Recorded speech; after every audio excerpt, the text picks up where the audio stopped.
I love that lag time. Okay, do I hear a motion to set the agenda? I move to set the agenda. I'll second. Motion made by Jack? Yep. And seconded by Chris, right? Lance. Lance? Okay. Any discussion? Call for the question? Sherry Wright, Aye. Sherry Noyes, Aye. Tammy Hooton, Aye. Stacy Hall, Aye. Jack Schoenenmeyer, Aye. Lance McDaniel, Aye. and Chris Flaherty. Aye. Okay. Celebration reports. Number 4, this was right. Approval of minutes. Oh, I skipped it. Approval of minutes. I make a motion to approve the minutes for the December 15th, 2020 regular board meeting. I hear. Second. Who said I'll that? second. Chris. Okay. Motion made by Tammy, seconded by Chris. Any discussion? Okay, call for the question. Sherry Wright, Aye. Sherry Noyes, Aye. Tammy Hooton, Aye. Stacy Hall, Aye. Jack Schoenenmeyer, Aye. Lance McDaniel, Aye. Okay. Celebration reports. Do we have a? Board, I have a couple of celebration reports. 1 second. I didn't get called in that last question, Oh. just to here it is aye. Chris, Chris? aye. Thank you. Okay, Lord. Okay. The first one I'd like to start off with is due to a grant that the district was eligible to be able to apply for. We actually have hotspots Oh, good.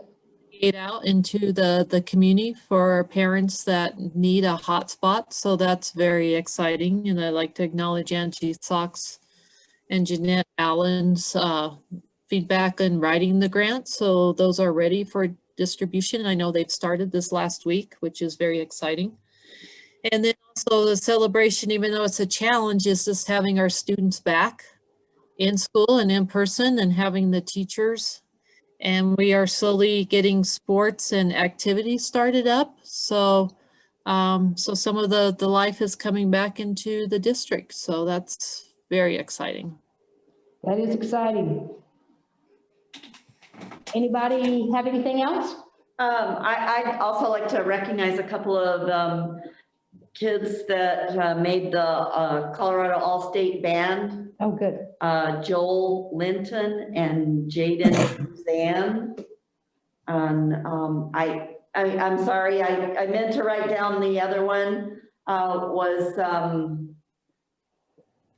the drama kids did very well at their state virtual competition.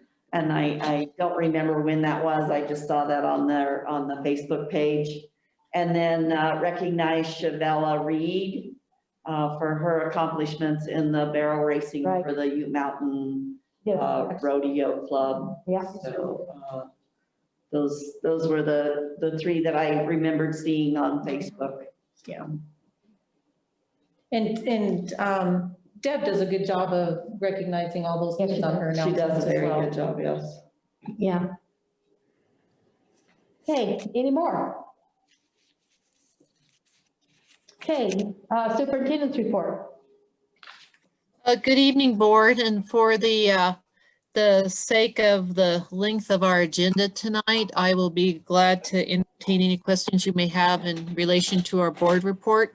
I would like to additionally highlight several things that were added within the 24-hour period.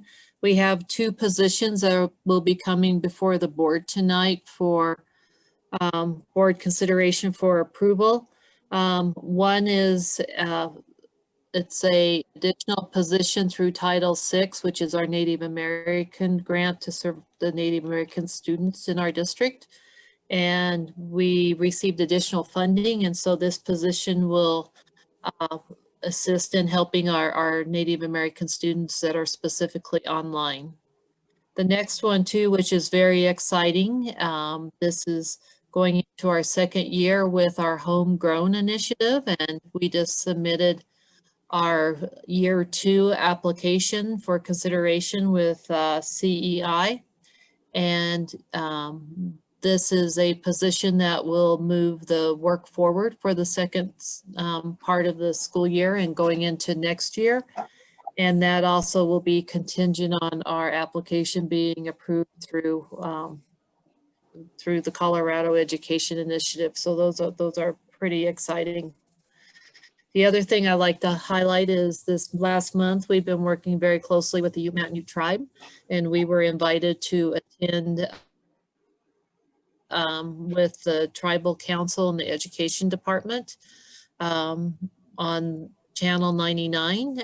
And that was very instrumental in addressing all of our Ute Mountain Ute tribal members and just really being able to elicit information and feedback from them. And we had our online team present as well as our director of curriculum and instruction. It was just a very, very productive time. And I really appreciate the invitation that Chairman Hart and Tribal Council Lindrith Wall, who is our education representative, that invited us to that opportunity. And then the other part is it's with mixed emotions that the board will be voting to accept my retirement at the end of this contract year. I just greatly appreciate this district and the opportunities that I've had throughout the years in serving the district. I do have to admit, I did sit down and figure up, and in my career, I have attended between 325 to 375 board meetings. I do think that it's time to be able to play with a granddaughter on Tuesday nights. Yes. Amen. You deserve it. Definitely. Yeah, that's a lot of board meetings. May I not have to attend 365 board Yeah.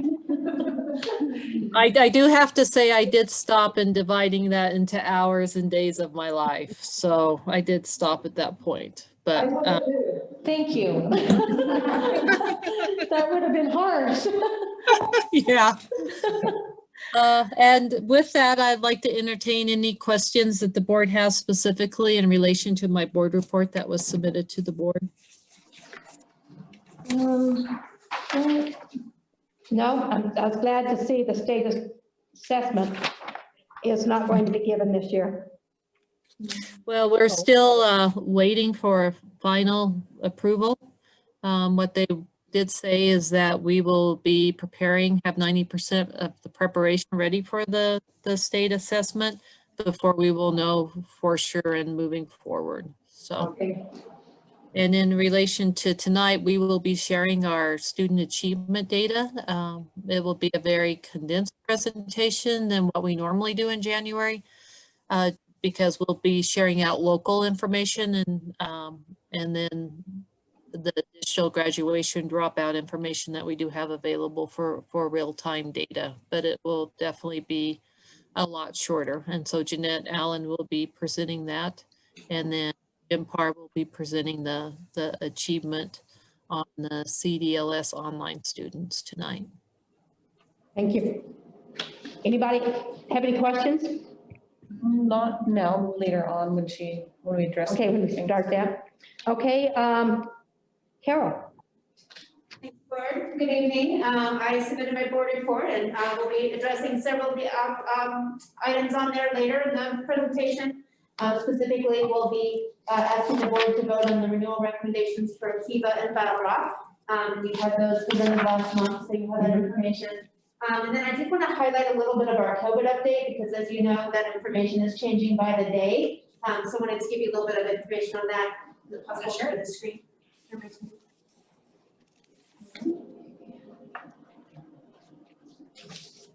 Maybe just a moment.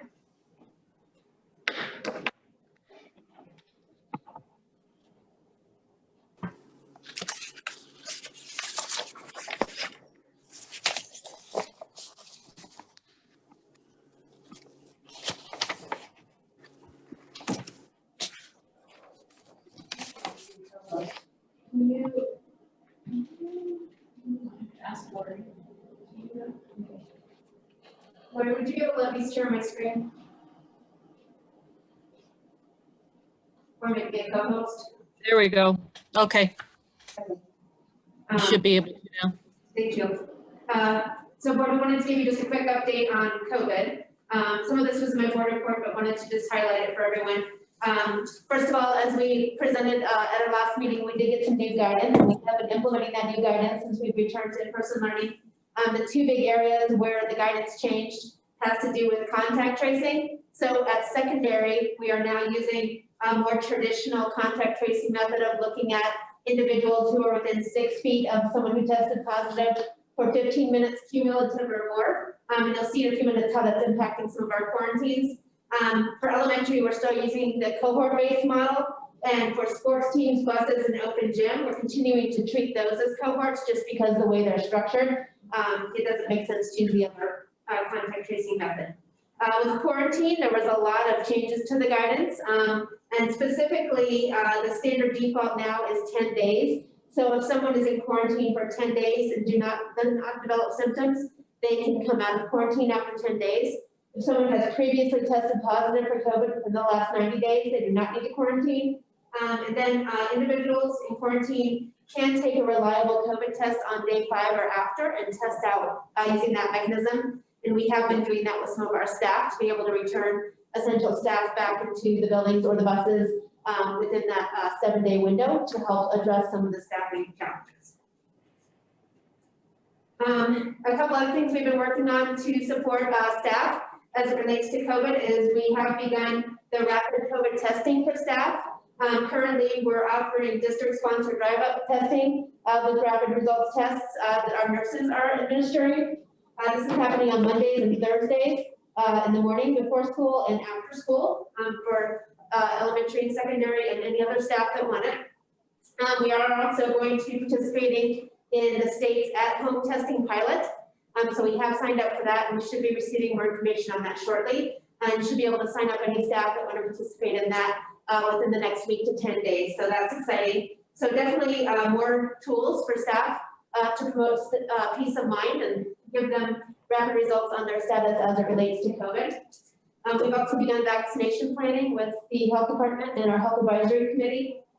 We did conduct a vaccination interest survey with staff who are interested and determined that about 225, give or take, staff are interested in getting vaccinated. So we'll be working with the health department and the hospital to hopefully offer an RE1 specific clinic. We will also be including some of our BOCES partners that serve our schools in that clinic as well. And that would be in addition to the 225 staff that have indicated interest so far. So we're excited about that. And with both of these things, we just greatly appreciate and have to continue to acknowledge the great partnership that we have with the hospital and also with the health department. Dr. Aiken and Bobby and Mark and Carrie and all of those folks and the tribal health department as well. Just really helping us plan for these things, apply the research and implement these things as we go forward.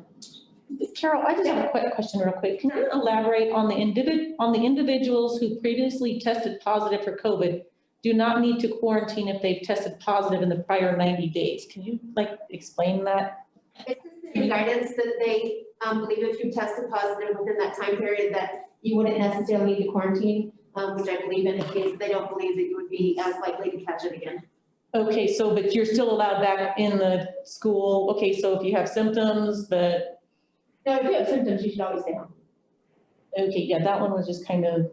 But they have to prove that they Yeah. have to bring a test result saying they were positive Yes. or the antibody test. Yes, there Correct. has to be a proven test result from a reliable test, and they can't have symptoms. So yeah, anybody that has symptoms, whether it's COVID or not, should stay home, because we're really trying to make sure that people follow that guidance as well. So this, Carol, that's pretty much after if they test positive and their initial quarantine time has passed, then after that is passed, then it's 90 days beyond that without symptoms. It's within the prior 90 days. So for example, if we had a student or a staff that had tested positive before Christmas, and now they get into another cohort that is going into quarantine, they don't have to quarantine, is a good example. Okay, Does that make sense? well, I mean, I understand what you're saying, but it doesn't make sense. So So we can get some medical research if that's what you're asking, but I can't speak to that. I don't Right, think yeah, that come okay. up during dinner, that Okay, I should speak. that's fine. Okay, thank you. So this is an update on our cases that we've had since we've resumed in-person learning. I know that you all receive updates every time we have cases, so, and if you're like me, even when I was going back and compiling this, I was like, oh yeah, I remember that one. So, because we've had quite a few, it may be hard to keep track of them as they come across your, as your email, your information. So far we've had 15 cases.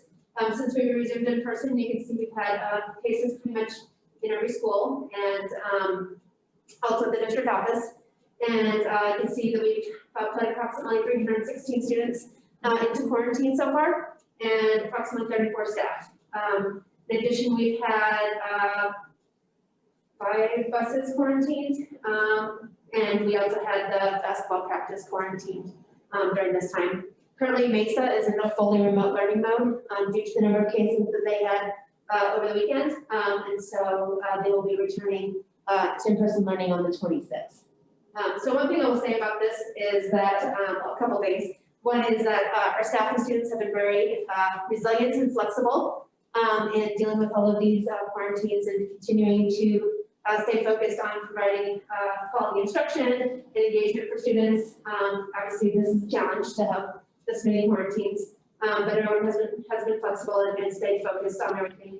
So that's been a real tribute to the staff and also to the students as we go through this. Also, as you'll see, we have dramatically reduced the number of staff that are being quarantined at the secondary level with our new quarantine guidelines, and that was one of the things that we anticipated, but now we're seeing that that's coming to fruition. So that has definitely reduced the burden of staffing shortages at the secondary that are being triggered by quarantines. As you remember, that was one of the big hardships that we experienced before we went remote before Thanksgiving. So that is being reduced as a result of the new guidance. Another thing to say is that there is really good research behind the new guidance in terms of the number of days in quarantine. So we do feel confident from that research that this is still a fully safe and appropriate approach from the guidance from our health department and health partners. So this is just a snapshot of where we are as of today. And we will just continue moving forward, planning our protocols, making sure that everyone's following the safety protocols, and that we are continuing to provide quality remote instruction when our students are in quarantine and our staff are in quarantine. Any questions about COVID update today? Thank you, Carol. Carol, Cameron, I have There's one trying to get on. quick question, Carol. Okay. Just on a number that I'm not aware of personally, but what's the total district staff? What's the number of staff employees we have? We're roughly around 370. That's okay. Awesome. That's a pretty high number of people interested in the vaccine, so that's encouraging. Yes.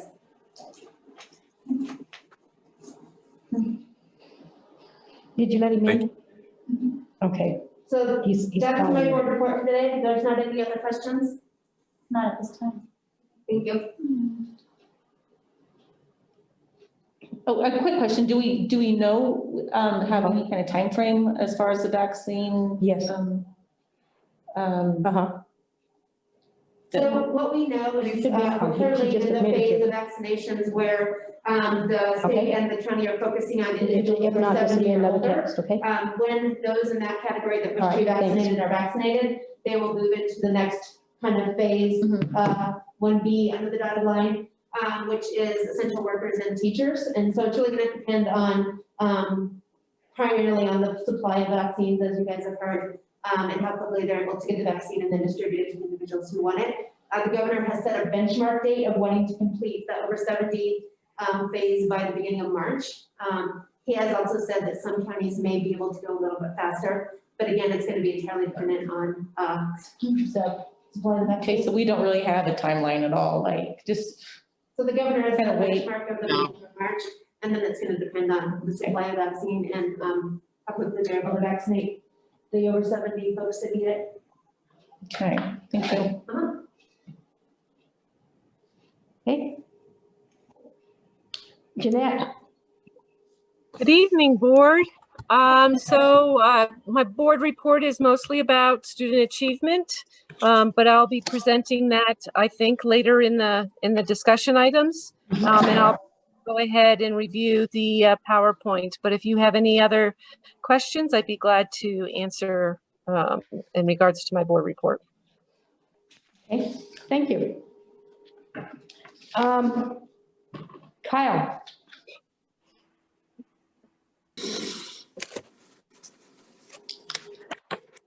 He needs to be unmuted.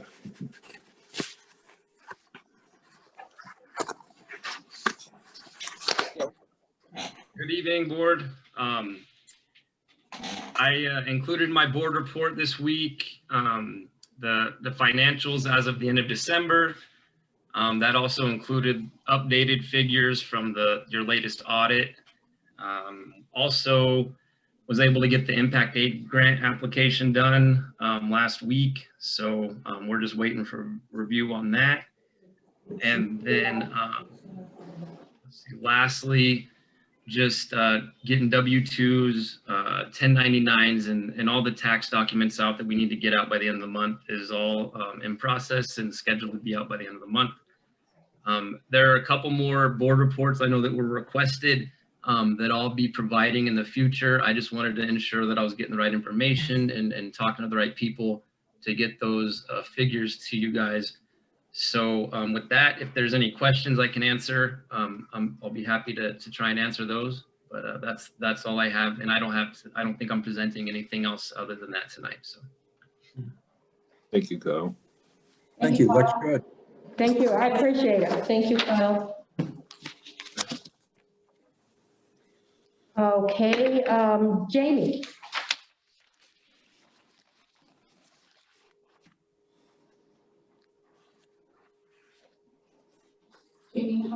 Jamie Hawkins, yes.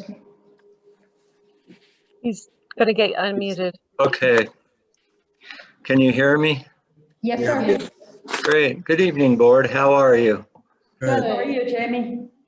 Doing well. Watching the year fly by, needless to say. It's hard to believe we're approaching the end of January, but that's how life is. And I did send you a report, and I just wanted to take a few minutes to go over it quickly and most certainly ask questions if you would like. The first section I have is the HVAC, and the work is being completed at Mesa Elementary School. And when I talked to Dean Matthews, they were going to fire that system up a couple days ago, I think Saturday. I haven't heard back from him yet if they did get that going, but basically there's light at the end of the tunnel. There's some odds and ends at Kemper and Lewis they need to finish up with the punch list. So with that being said, you know, the staff and students definitely are going to benefit from this in the long run, especially this spring and in particular next fall with the air conditioning. The heaters work quite well. I'm impressed with those too, and they're very high energy efficient. So the point is we won't release the 3% payment bond until every single thing is done. Some good news I have is we received another rebate check from Empire Electric, and that was $21,600, which was more than I anticipated. And they've been very good to work with, and they're submitting the paperwork for Mesa. I don't know what that amount will be. And we're going to try to get a rebate on the chiller at the middle school. That was an existing system, so we'll see how that plays out. And I will be just as glad as you when it's all completely done. But like I said, I see some light at the end of the tunnel. And I did just get a text, and it's from Ron Bishop. He said everything at Mesa was up and running. They were able to complete the factory test run, and it has been submitted to the manufacturer, and they're adjusting some pumps, so that's good news. So any questions before I go on to the next section? Where is the money for the rebate going? What account? Is that general or is it capital? Where is that going? It's going into the 5-year capital reserve fund. Great, thank you. Yeah, so that was definitely a plus, more so than we ever anticipated. But with the amount of money that you've spent on this, it's a good thing. With that being said, I did put a blurb in there about the Mana Elementary School boilers. They've been having some issues with those. They have 2 boilers. The primary one needed some parts. It quit working. The backup system has been working well lately. I talked to the vice principal there today. She said the heat was great. And Ray has the other one, the primary one fixed, but they're having some trouble getting it tuned up.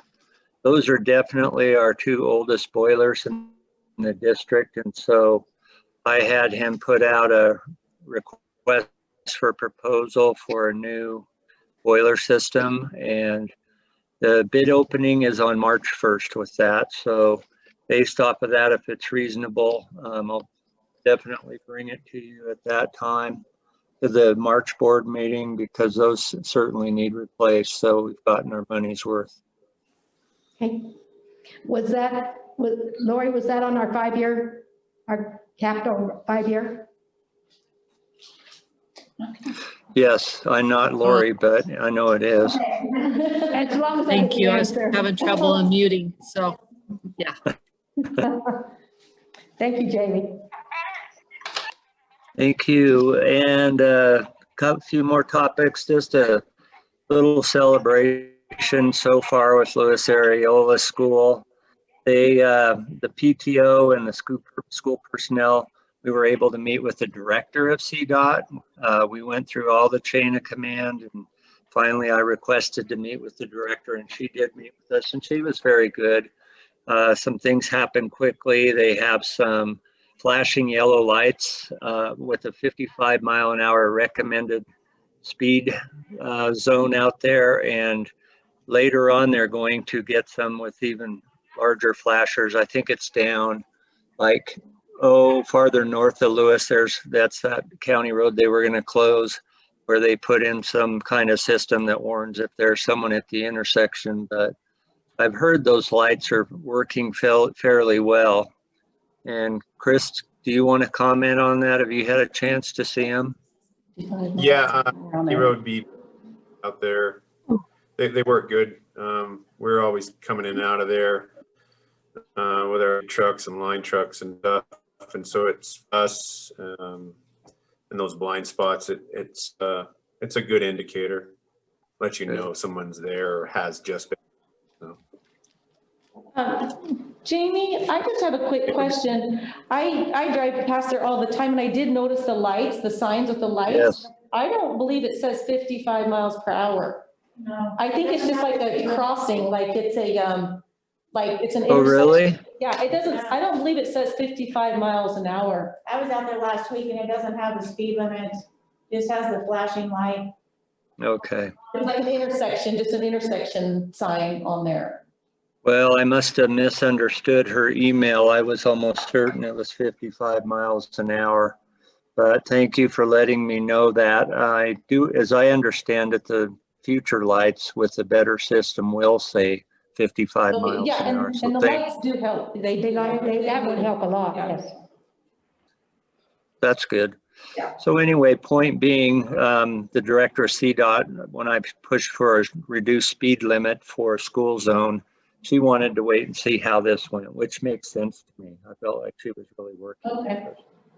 So, and on the school safety side, we have lockdown drills scheduled actually for next Thursday. And we have a district safety meeting next Wednesday at 9:30. Sherry, I saw that you accepted that. I think But you then- got the invite for that, did you? I did, but then I got another invite that said it was canceled. Oh, really? I'll resend it. When I I'll said check it. yes. Well, no, I've got it. It's just that I got a notice right after I said I was going to attend that it was canceled. It might have been your other email address I had. I'll check. Okay. So I'll certainly make sure you get that. The last thing I have has to do with the school safe radios. They're wonderful when they work. The bridging has been updated. And then there were some issues with programming. All school safe radios now have 3 channels. Channel 1 is the one that the schools stay on, and that's the channel that bridges with the police department. Channel 2 is a campus-specific channel for recess duty or sporting events at the school. And then Channel 3 is a district common channel if there's some community situation or event taking place. So that will be something very good down the road. There were some problems with the bridging, and last I heard was that they could bridge with us, but the entire district would hear that. So for example, if they bridged with Kemper, everyone would hear it. I suspect they got that worked out. I was trying to reach Lori Johnson today, but I wasn't available. But Robert Lehman at Mesa Elementary said he heard a bridge with the PD late last Friday, and it was the clearest it's ever been, and he was quite excited about it. So I think we're close, and we'll continue to push till that's corrected. They're looking at sending down a repairman or tech guy from Denver. So I'll keep you informed with that. And that's pretty much everything I have, board. Thank you, Jamie. Thank you, Jamie. And Thank Jamie, you. I would like to just take a minute to recognize your years of service and the amount of time and professionalism and love and care that you have given this district. You have the utmost respect from this community and especially from your school and the schools that you've been a principal at. And I just want to thank you for all of those years of service. You bet. I will certainly second that. Yeah, and thank you. And like I mentioned in my retirement letter, and the public needs to know, this is a great school district. Sure, we have our ups and downs, but Lori and I have had 3 kids go through that worked hard and have been successful. And there's been many, many kids like that. Yeah. And I know we usually get the short end of the stick with PR sometimes, but it's just not true. I know that for a fact. When people come into the school and they see what's going on, they see it in a whole different light. And thank you, board. You've always been very supportive. Yes, thank you, Jamie. Thank you, Thank you, Jamie. Thank you, Jamie. Thank you. Bye. Thank you. Okay, are there any more staff reports? Anybody I'm missing? Okay, moving along to board reports. Do we have any board reports? Well, I would just like to thank whoever put up the boundary map back up on, I don't know if it was you, Carol, getting that up so quickly. Yeah, getting that up. I would like to see, I had several people contact me trying to find the link to get on this meeting. If there's some way we can put it where it's more in their face when they get right on the website instead of kind of like going down the little rabbit hole to try to find it. Because it actually took me a while to find it, because it's always sent to me, so I never really went looking for it. It's like 3 steps for our community to find our. So is there a way that you think we can simplify that for the community to? Yeah, we can look at that. It's definitely, currently it's under board and agendas. Yeah. And But it's on steps Yeah. to get there. So, Yeah. Yeah. And so if it's something, even when you pop it up, if it's like a flashing, like, board Zoom link or something that we could do to just make it simpler. We can add that as a news feature in the meeting. Okay. Really great. Yeah. Great, yeah. That's right on the homepage, right? That's what I've had some I think members you ask. would appreciate that. It's like, I can't find it. I can't find it. And Facebook is also always a super easy way to find it too. Oh. Yeah, Deb Ramsey does, or maybe the Montezuma-Cortez. Well, and I think a lot of people are actually, they're not linked in with the school or very, very techie, so. We should still have it on our district homepage anyway, regardless how else it's being put out there. Yeah. It should always be in a consistent spot. Yeah, so. Yeah, think of an additional spot. Thank you. So that's all I really had. Anybody else? I was just tag teaming and saying that's what I done.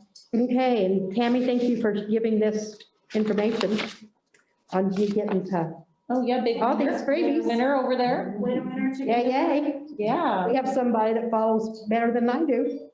I was going, I don't want to go there. So thank you. All right, our next will be our contract, and that will be with McPherson and Jacobson, Norman Ryder.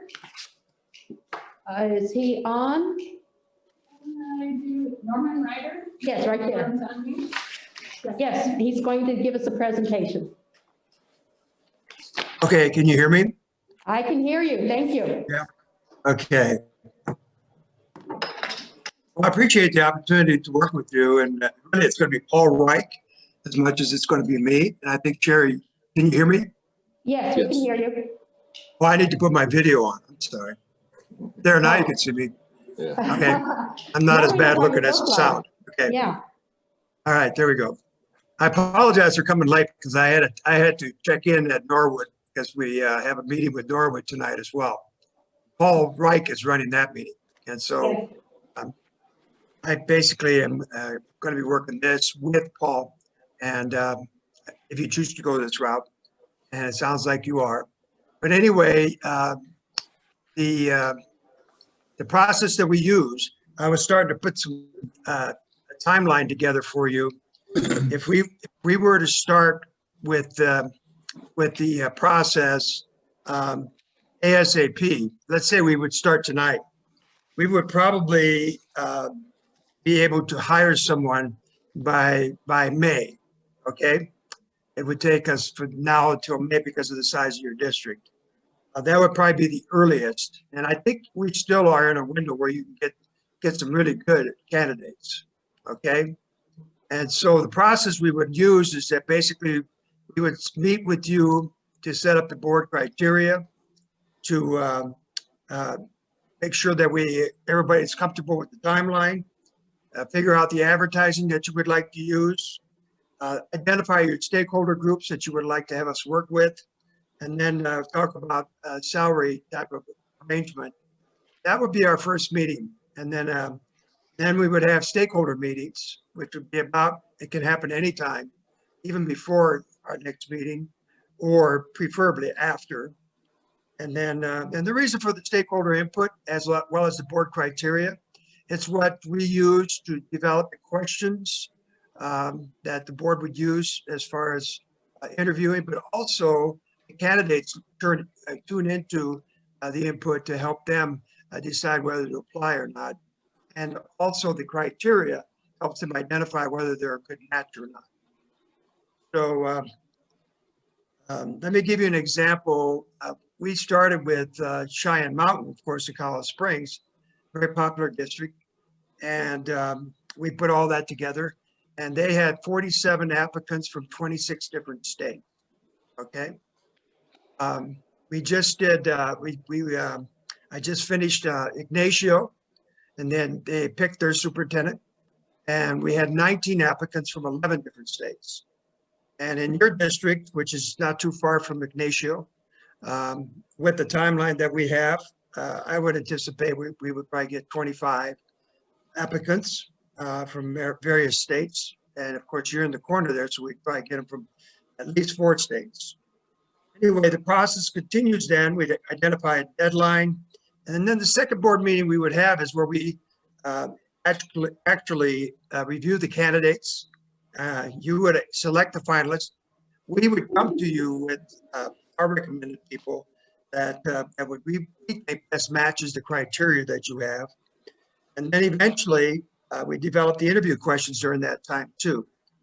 So there's really, for your information, there's only one executive session because of some of the things that have happened over the last year, starting with the CU Regents Board, where they selected a president without being transparent. So now everybody has to be transparent, which I think it's a good thing.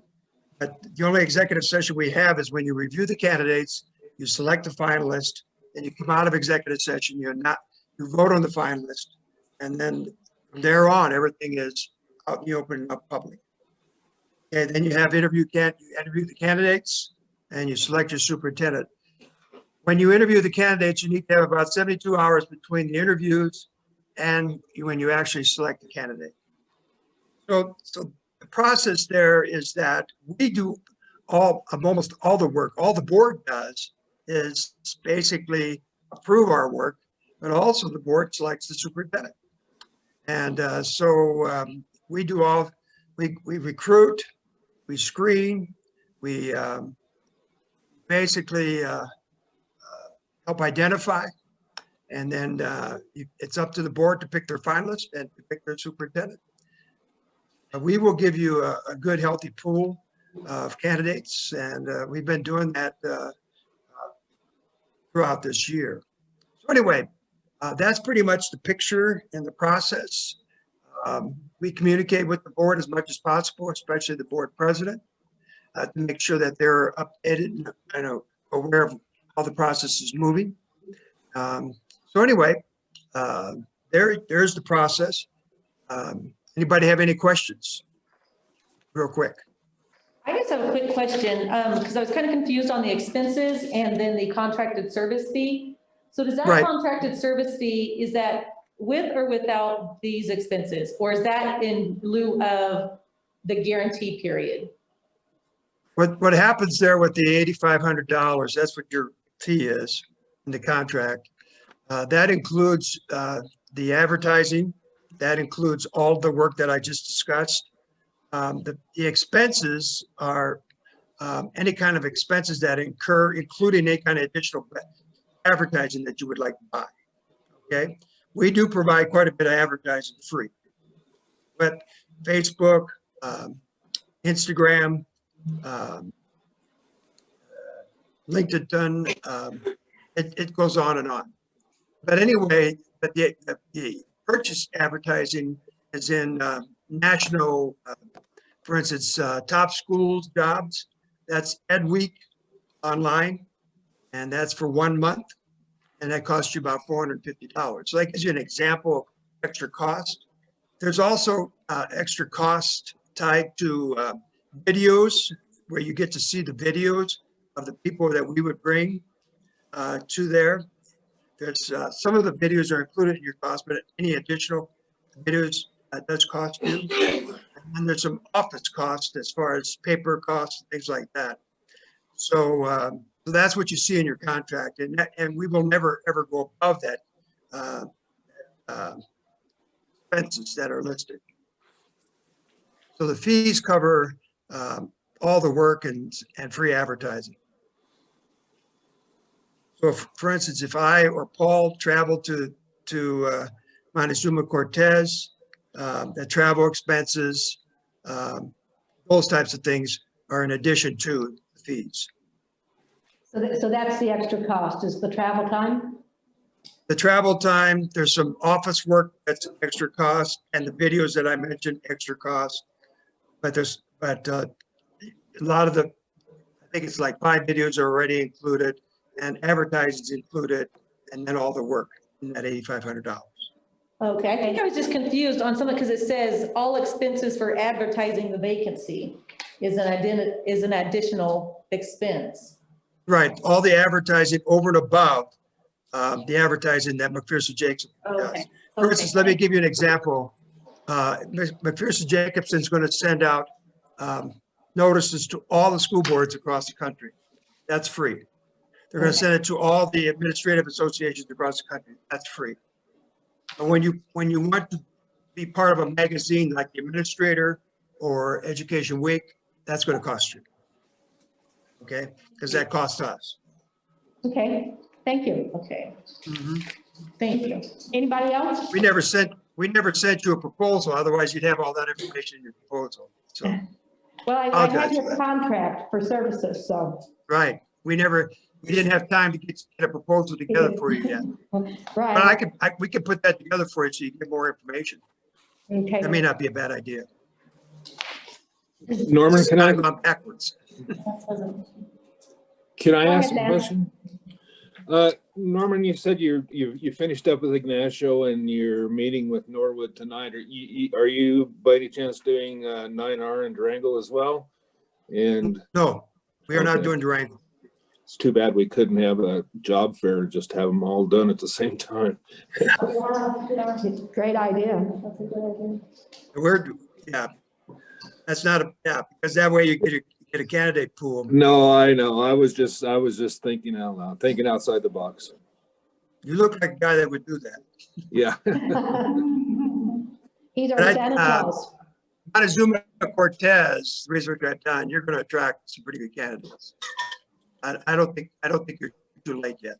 And so what I would suggest is that you agree to the contract. I'll send you a proposal, but we meet ASAP.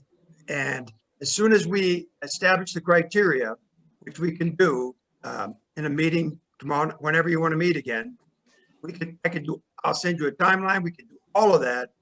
And then get it posted within 2 or 3 days, and you'll start getting applications from that point on.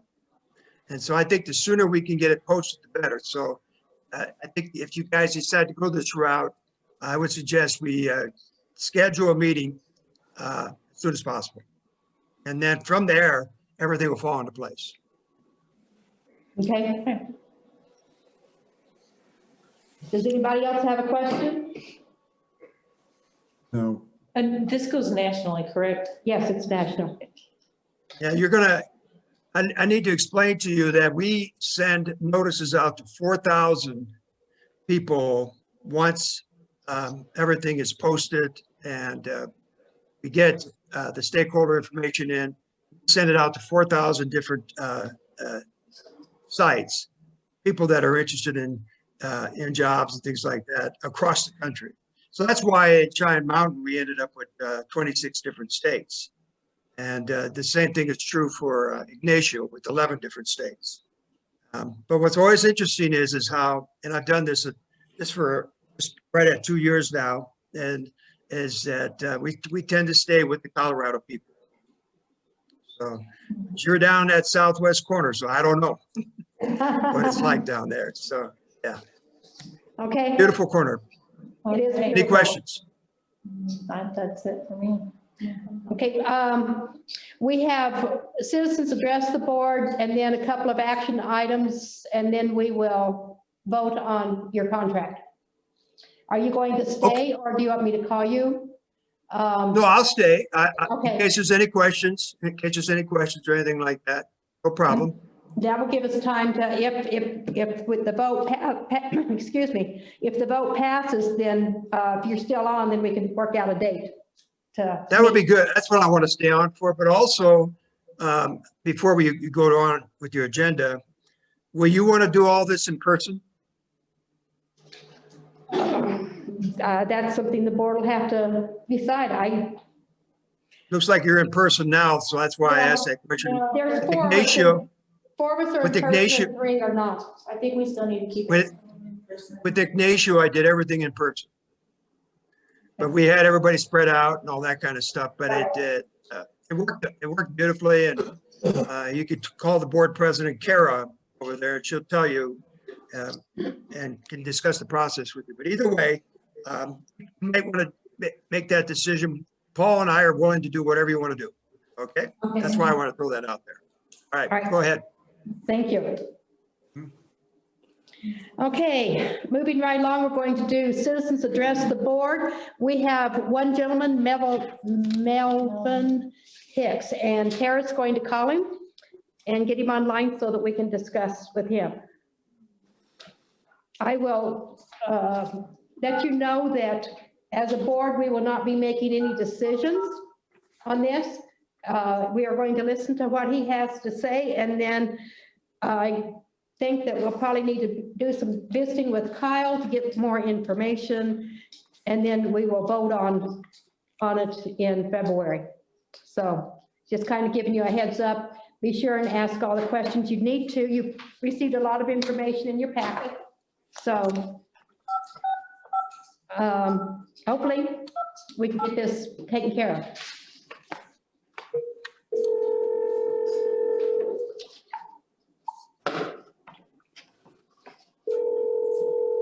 Will this come in there, or do we have to yell? Hello. Hi, is this Mr. Hicks? Yes, it is. This is Tamara from the Montezuma-Cortez School District Board meeting, and you are live with all the board members now. Okay. So Mr. Hicks, go ahead and explain your concerns, please. By the way, I'm Sherry Wright, and all 7 board members are here. All right. I've got a couple of complaints that I would like to address to the board. One of them is over the administration.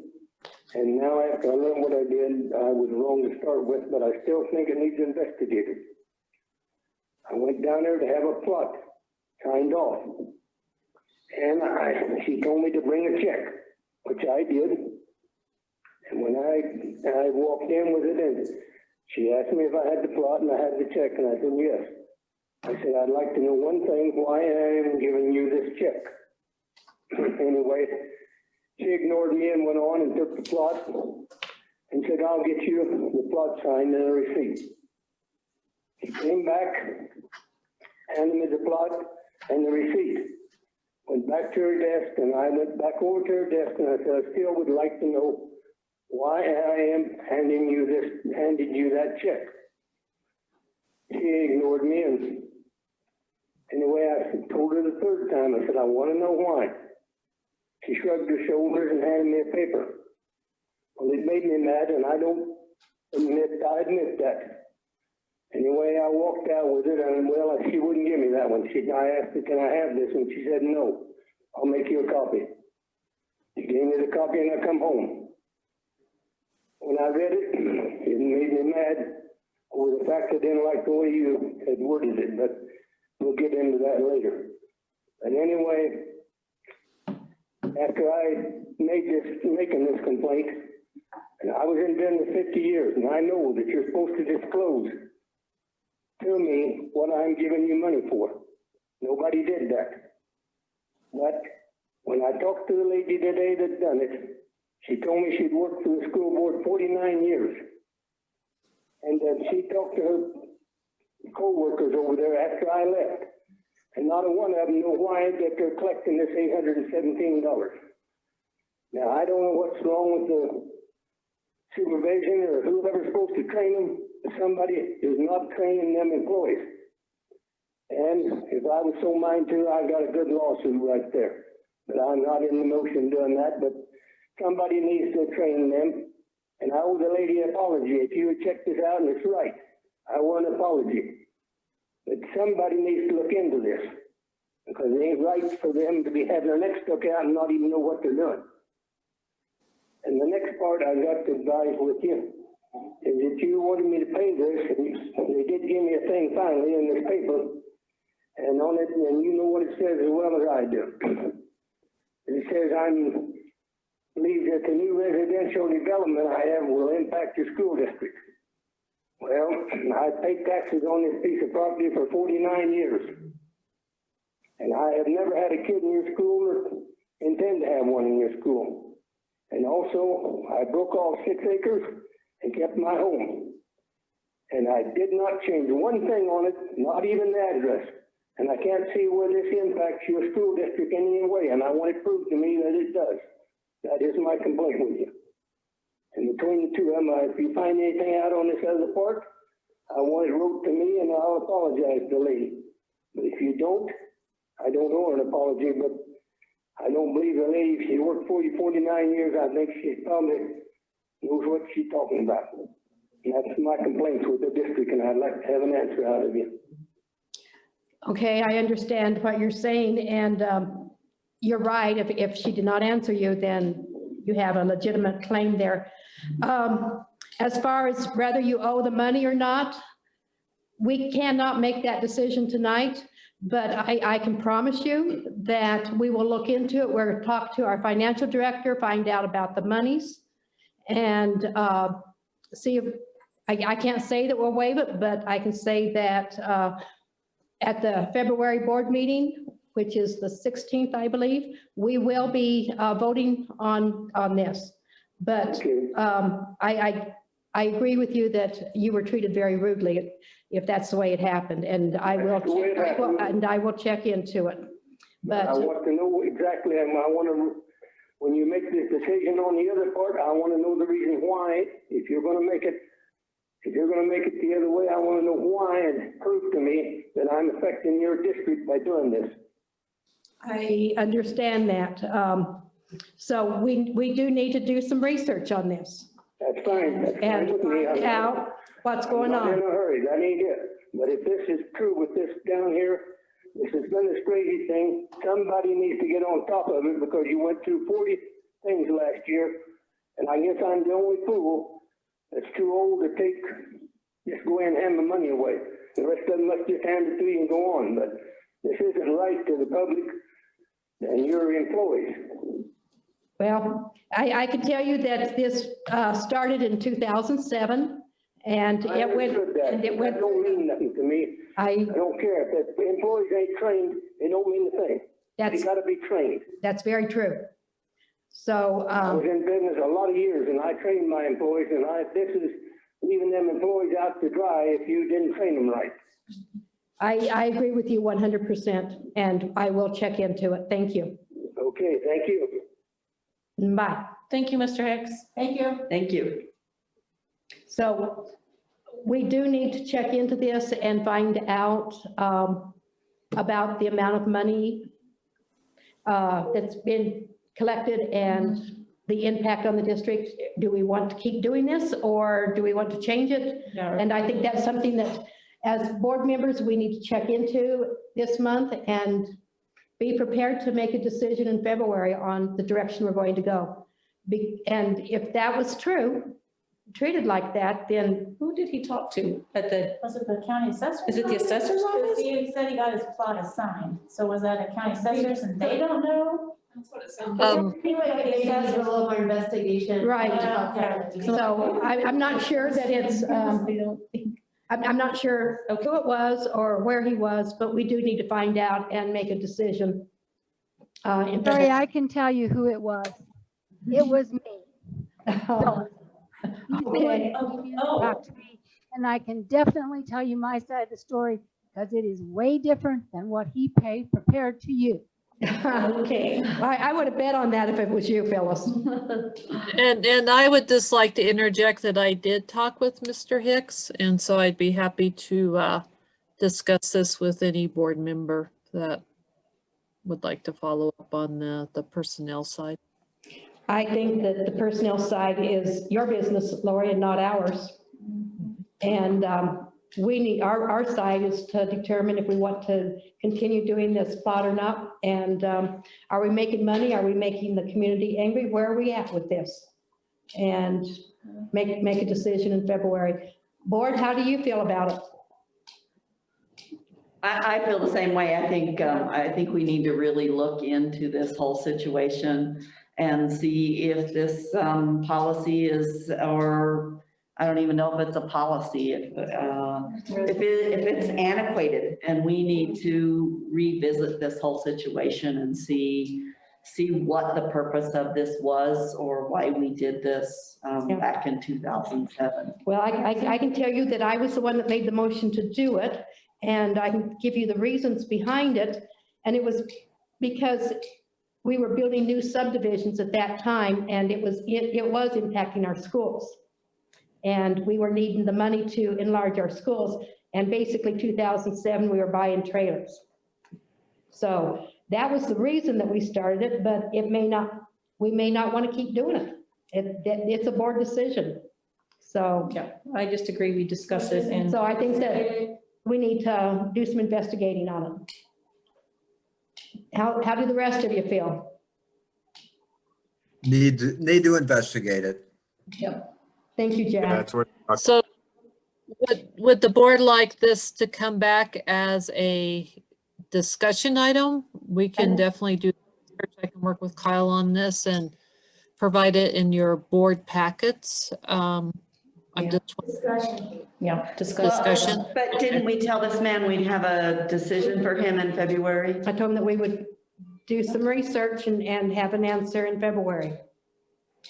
So I don't know where. So let's do some looking, and then Chris, what were you saying?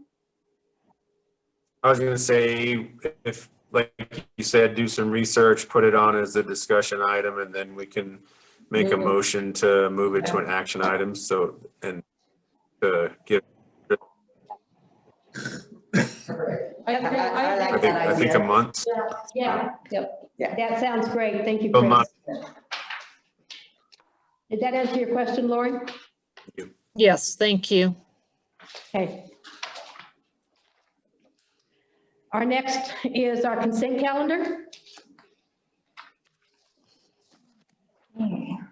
Hear a motion for this?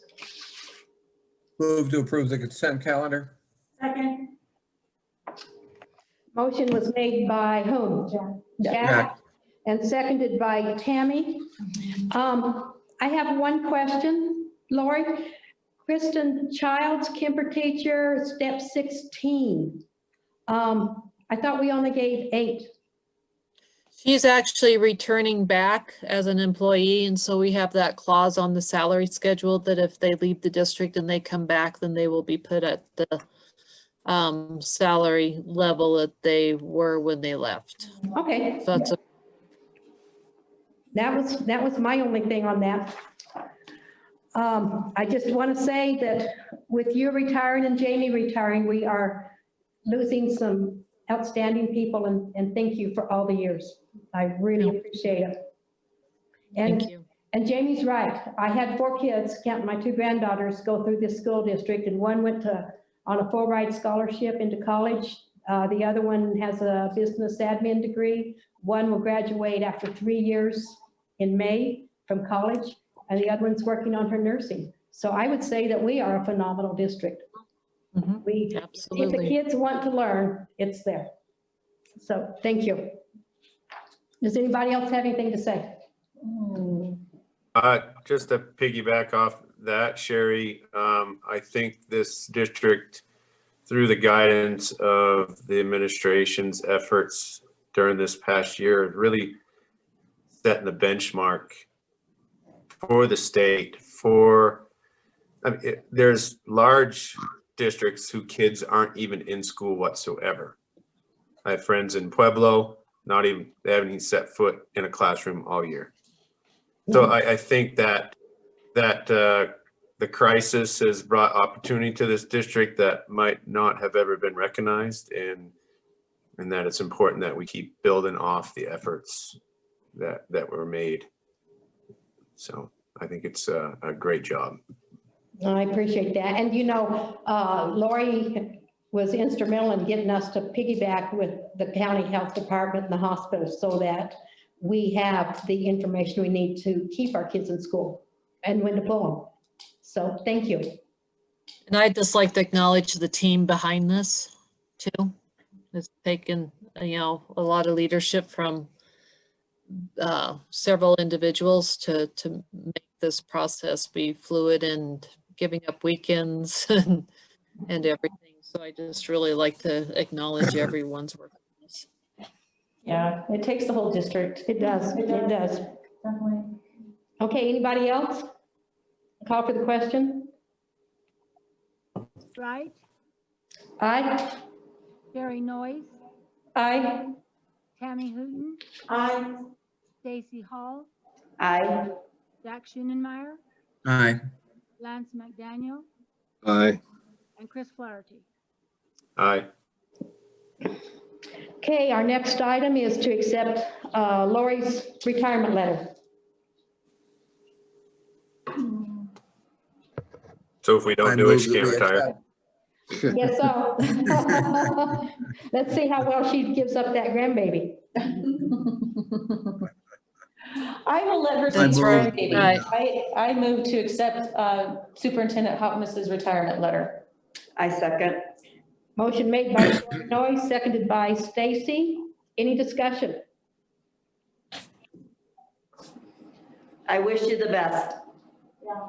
Thank you, Yep. Lori. Thank you. And Thank you, board. and looking forward to continuing with your goals for the remainder of the year. Just to, so that you We have a lot of work to do. And just don't think that when you're retiring, you're getting away free.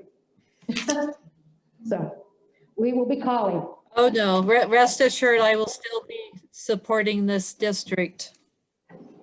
Okay. Let's call for the question. Jerry Wright, Aye. Jerry Noyes, Aye. Tammy Hooton, Aye. Stacy Hall, Aye. Jack Schoenenmeyer, Aye. Lance McDaniel, Aye. Hey. You want? I hear an aye from Chris, I'm sorry. Aye. Our next item is to, on the superintendent search. What is your pleasure?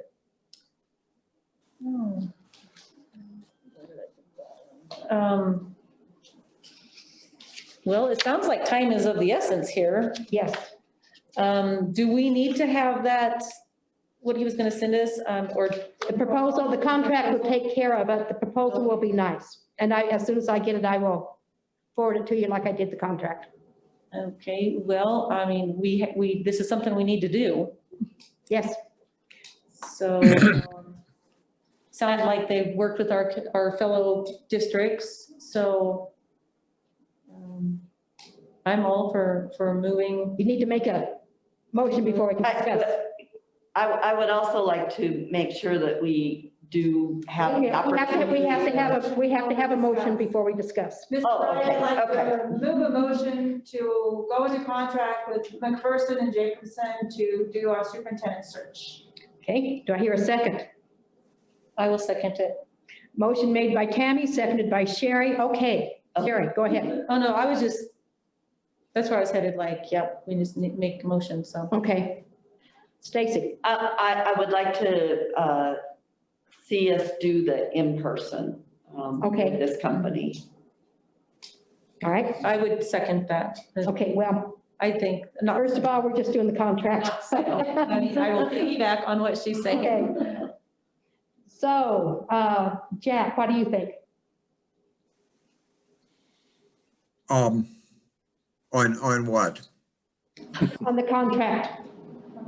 Oh, The motion's for. no, I think it's good. I mean, I think we want to, I think the vote is, subject to the contract being what we've already seen.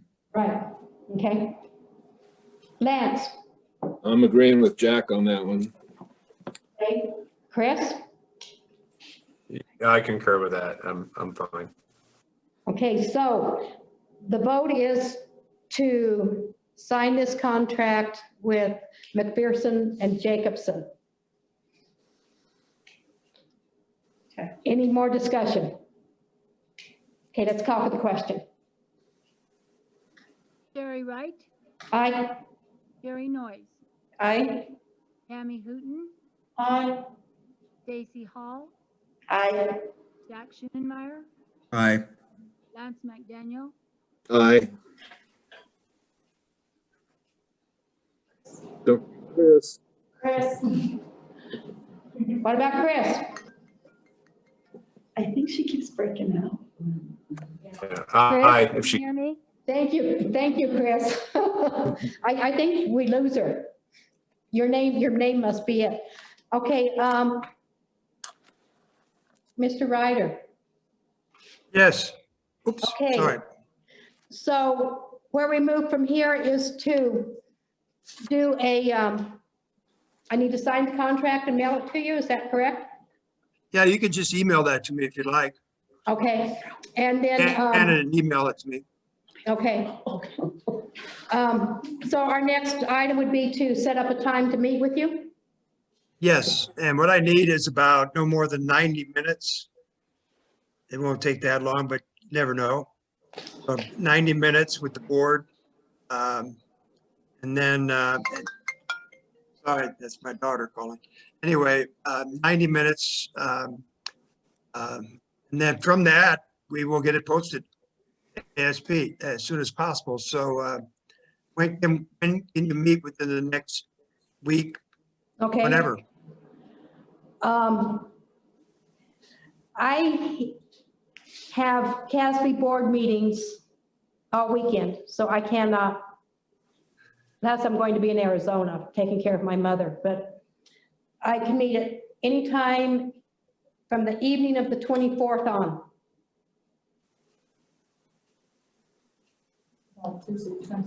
How about Tuesday, the 26th?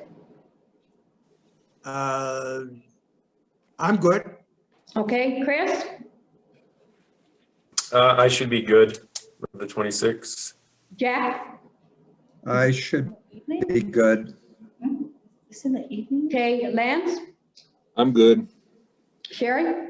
It would have to be after 5 o'clock. Absolutely. Okay, and Chris can't do it this before is not then. gonna be in person, this will be This will be a Zoom. okay, yes, I'm good after 5 o'clock. Okay, Stacy? I'm sorry, I had to step out. The 26th, the evening of the 26th? For a meeting with, with Norman. This will be a Zoom meeting. Okay. Tammy, you're okay? Yeah. Okay. The 26th of January? Mhm. Yeah, I'm good with that. Okay. 5:30, 6 o'clock? You tell me when and I'll tune in. This time I'll be on You time. go 5:30? 5:30? Or I'm sorry, 6. You go 6? Chris, how early 6. do you meet? I would like to say 5:30, but if something came up, I mean, Let's do 6. 6 would probably be better. 6? Okay, let's say 6 o'clock. On the 26th, we'll Zoom. Lori, can you send us a Zoom link? I can do that. So it was the 26th at 6 o'clock, right? Yes, ma'am. Okay. Yeah, I would say just put on your schedule 6 to 8. It won't go beyond that. Okay, Yeah, 6 to 8 if you want a time set. okay. And then after that, we will discuss on how much we'll do in person, because I do better in person. Okay, yeah, I think Paul and I have had that conversation already, so. Yeah, By the way, I will send you before next Tuesday, a sample timeline, okay? And so that you can kind of, all of you, and Sherry, you could send it to all the board members and make sure that timeline works for everybody. And so I'll do that.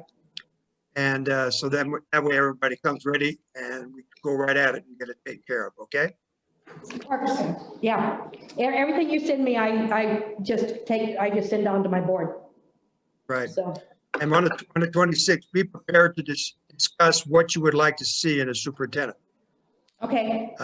And we will not go as far as walking on water, but everything short of that, everything short of that, okay? What can they, So- can we ask them to fly?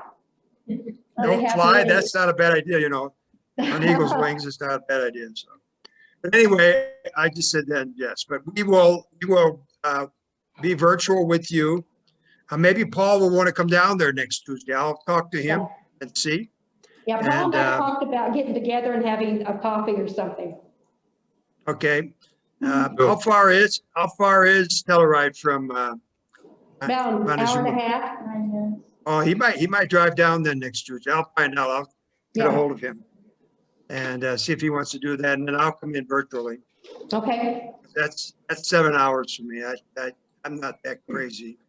no. But anyway, anybody have any questions? Not right now. Not right now. Okay, I know we won't be able to get anyone as good as your current superintendent, but you're going to try. Okay, And so anyway, I'm a grandparent of 9 children, so she's a grandparent. I understand what she's doing. So, okay, all right. Anyway, thank you all. And we will get that proposal to you guys. I'll send the proposal to Sherry. And that way I'll give you more information about what's in that contract, okay? great, thank you. Thank you. Take care. Thank you, Norman. Thank you. Sherry, this is Phyllis. May I ask a question? Yes, I'm assuming this is a duly called board meeting, so I'll have to advertise it just as any other board meeting. Is that correct? yes, ma'am. Thank you. That's correct. That's correct. I'm sorry, I didn't leave yet. Yes. You gotta do everything right, otherwise we'll have an attorney out of Durango cause trouble for you guys. So we'll take care of that. All Yeah, right. okay, thank you. Okay, our next agenda item is the approval of the new position of the HTI coordinator. Do I hear a motion? So move. Second. Okay, Chris made the motion, Tammy seconded it. Discussion. What exactly does HTI do? Okay, so board, the official title to this is Montezuma-Cortez High School Career Pathway Coordinator. Okay. And this is a position that we've been discussing for several months to really work on the second phase of the homegrown initiative. And so the responsibilities of this position will be to, in addition, is to implementation of the homegrown initiative grants, objectives, and outcomes. Working on the college and career, really take graduation profile and incorporating that in to the work at the secondary level, and then really work on the post-secondary readiness.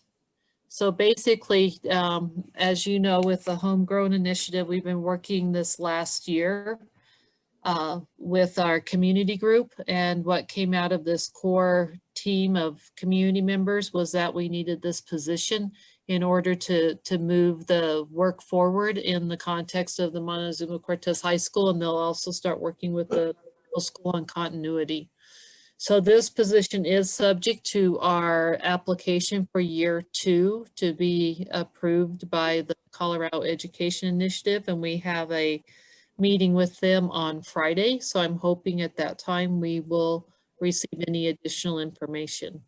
And so with this, I'll just ask Eric Chandler if there's anything that I had missed in this overview of this position, since this is the first that the board's heard of it. I hear she was grant funded. Yeah, there we go. There we go. Yeah, no, I think you covered it all. This was the next phase of what we were trying to do with the homegrown grant, as far as taking it to the next level with somebody who will coordinate that, work with our community members, develop our internship program in coordination with the school, and then also help us move forward with all the post-secondary work that we're trying to do. So this will be run through that grant for the next year and a half. So do you currently have somebody working, doing that? No, we've been doing it since we've been part of the grant. Lori's taken part of that. I've taken part of it. I've been able to allocate this year 2 staff members at the high school, 1 period to help work on that. But we haven't been able to really dive as deep as we'd like to with the development of this. So this will help us to be able to do that and continue to move forward with the graduate profile and the implementation of that across the board. So is this just for college students, kids going to college, or is it for our vocational students also? It's for every graduate that comes out of Montezuma-Cortez High School. So they'll be working with internships, whether somebody wants to go right into a career track, getting internships and work experience that's meaningful. It will be working with doing internships for somebody who then wants to go on to college. It could be working with getting somebody ready to go into the military. So any of those 3 tracks is really kind of what we're looking at, and just to broaden those experiences in high school and prepare them for whatever direction they want to take in their future. So when you said the next year and a half, is this going to be a position that is this only a temporary position, or is it going to stay with our? Well, my hope is that with this position, that it is so effective in getting the system up and running that the district would be willing to carry this position forward through general fund. Okay.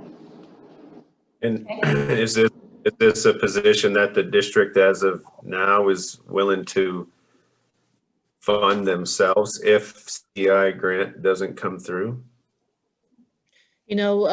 Chris, that's a really, really good point. And that's actually a conversation that we had been having. I believe the first step is to see if we can get it funded through the CEI. So, But it definitely, we do need this position in order to carry the work forward that's been done for this last year. Works for CE. With Landon. and so my question to Sherry Wright is, should we table this action item till next meeting once we have an answer from CEI so we can decide whether we're going to fund it ourselves or if CEI is going to fund it and then we approve it? Because right now, if we're approving the position that we don't have funding for. Well, the position would be contingent on fund. Contingent on. Yeah, so we would not be obligating the district to this position. But we would really get this position hired as if the funding does come through, because we're a little bit behind the end of January for what we want this position to accomplish to set up for next year. And do you have somebody in mind, or are we going to open it up? It would be opened up for interviews. I have a question. Is there any concerns about kids being able to do the internships in our current COVID situation? Are those going to be hard to get those kids into those internships? I mean, So it's going to be gone next week. This is going to, go ahead, Eric. I'll let you talk to this. Yeah, this is really about setting up the system so that we have a program for internships next year. So that's what we're trying to get it started at this point. We really aren't putting students into that positions right now as businesses aren't taking people either. But we need to do some internal work. We need to develop the relationships within the community to be able to hit the ground running in the fall. Okay, thank you. Mrs. Wright, wouldn't the motion need to be changed to state and be contingent upon approval of CDI? So you want to amend your motion? I didn't make the motion. Chris, you made the motion? Did I? So do you want to amend it to say contingent upon we getting that, or do you want to leave it the way it is? I think for continuity, it should be amended to contingent upon grant approval. And that way, if it's not approved with a grant, then that's something that we as a district can take up internally. Mm-hmm. And then we could discuss it in February. Tammy, Yes. You seconded it. Are you okay with the amendment? I'll second with his amendment. Okay. Any more discussion?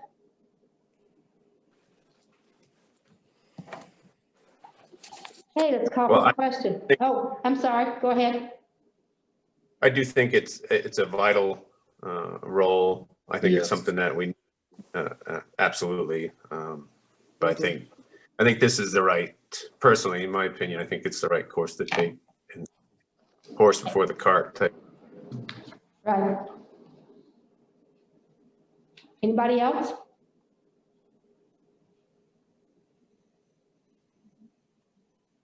Okay, call for the question. Sherry Wright, Aye. Sherry Noyes, Aye. Tammy Hooton, Aye. Stacy Hall, Aye. Jack Schoenenmeyer. Did we lose Jack? Oh, there's Jack. I think he's muted. He's muted. I can take care of that. Jack, I'm sorry, I'm waiting for your vote. Yes. Aye. Lance McDaniel Aye. and Chris Flaherty. Aye. Okay, motion passed.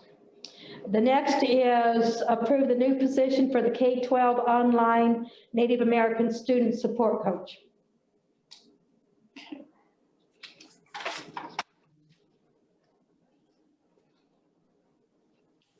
So I'll approve, or I'll motion to approve the new position, K through 12 online Native American student support coach.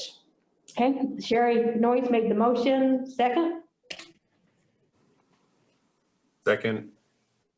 Seconded by Chris. Any discussion? Jeanette, would you like to talk a little bit about this position, please? Absolutely. So we had received additional Title VI funding this year due to COVID. And so we were able to use some COVID funds to pay for Julie Carey to do some of the CDLS work down in Toyac. But we are finding that we also have just as many Native Navajo students and other tribes who are online and struggling. And so we feel like it's a good use of funds to hire an additional Native American support coach for online students who are Native American, especially those other tribes that are not being served by Julie Carey's position and the work that she's doing with the Ute Mountain Ute tribe. Now, this wouldn't necessarily exclude Ute Mountain Ute students, but it would be more broad that it could serve all of our Native American students, and especially those that are struggling the most. And that's what this position would serve, is a coach, a support person, as they're doing the online work, which has been challenging for our kids. But we respect why they're choosing the online curriculum. So Jeanette, does that mean that she'll be meeting with them in person, or it will be via telephone, via Zoom? How are you? Yes. So initially it'll be in person. And I know that we are kind of trying to look at some options to meet in person for some of our online students. So there might be an opportunity where this person would meet in person as well, but they would start out online, develop some of those relationships, and we would we'd work with our online coordinators, Jim and the other coordinators, to identify those students that need the support, and then provide the support to those students. So, when some of those students are online, not all of them are like, here. They might have gone to their grandmother's house. So, but we would definitely look at the options of doing in person as well as online. Okay. Anybody else? So we wouldn't really have the in-person. How would that work with the in-person? Would they all meet at a certain location? Are they going to be going to certain homes? How does this work for the in-person? We would choose a location that they would meet us at. We've talked a little bit about using the New Wings facility. So that's something that we're exploring. We would definitely have to social distance. So those are the logistical pieces that we, the next part of this person's role. And as a district, us finding a good spot for that Native American success coach to help them. Okay. And then this is just a funded grant. So as soon as we're back, if we ever, get to go back to normal school, this position just goes away. Yes, it's temporary funded, and it is to help with these COVID situations. And we're specifically targeting the online students because they're the ones that are struggling. Those that are in school, we have built systems to really help support in schools with, some of our other fundings with paraprofessionals, with the work that we're doing. So, we have over the years built systems of how to support our Native Americans when they're in person, but because this online is all new, we just need to provide that additional support. We're very thankful that we got this additional money, this grant funding, to think about this as a way to an intervention for those students. And is this just specifically for Native American students outside the Ute Mountain Ute tribe? Or, do we have other students that could benefit from this kind of support? Yeah, but I was thinking Hispanic students. The money is Title VI money, and it has to be spent specifically on Native American students. Okay. Okay. It's a federal Native American grant that we receive. Okay. Okay, thank you. Mm-hmm.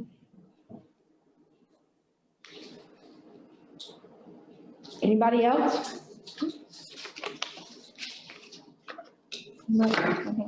Okay, call for the question. Jerry Wright, Aye. Sherry Noyes, Aye. Tammy Hooton, Aye. Stacy Hall, Aye. Jack Schoenenmeyer, Aye. Lance McDaniel, Aye. Chris Flaherty. Aye. Okay. Thank you, board. Thank you, Jeanette. Thank you. Thank you. The resolution for Battle Rock and Children's Kiva, let's take it to Battle Rock first.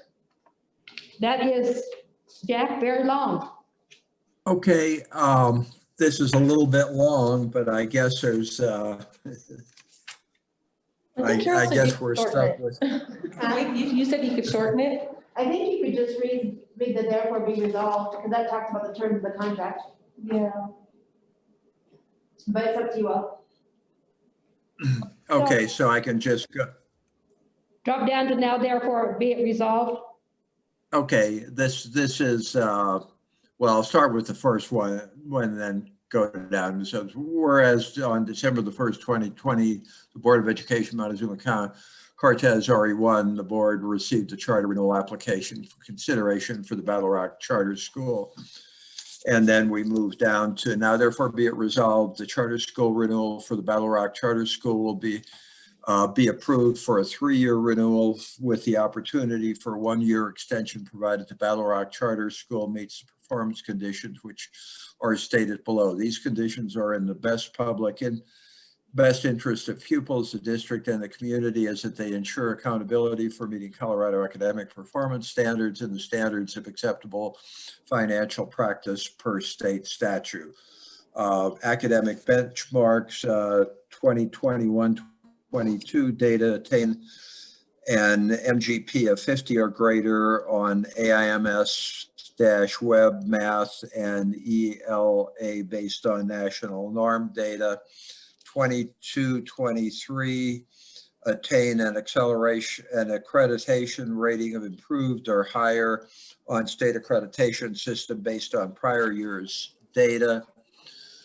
23-24 attain an accreditation rating on of improvement on higher or state accreditation system based on prior year's data.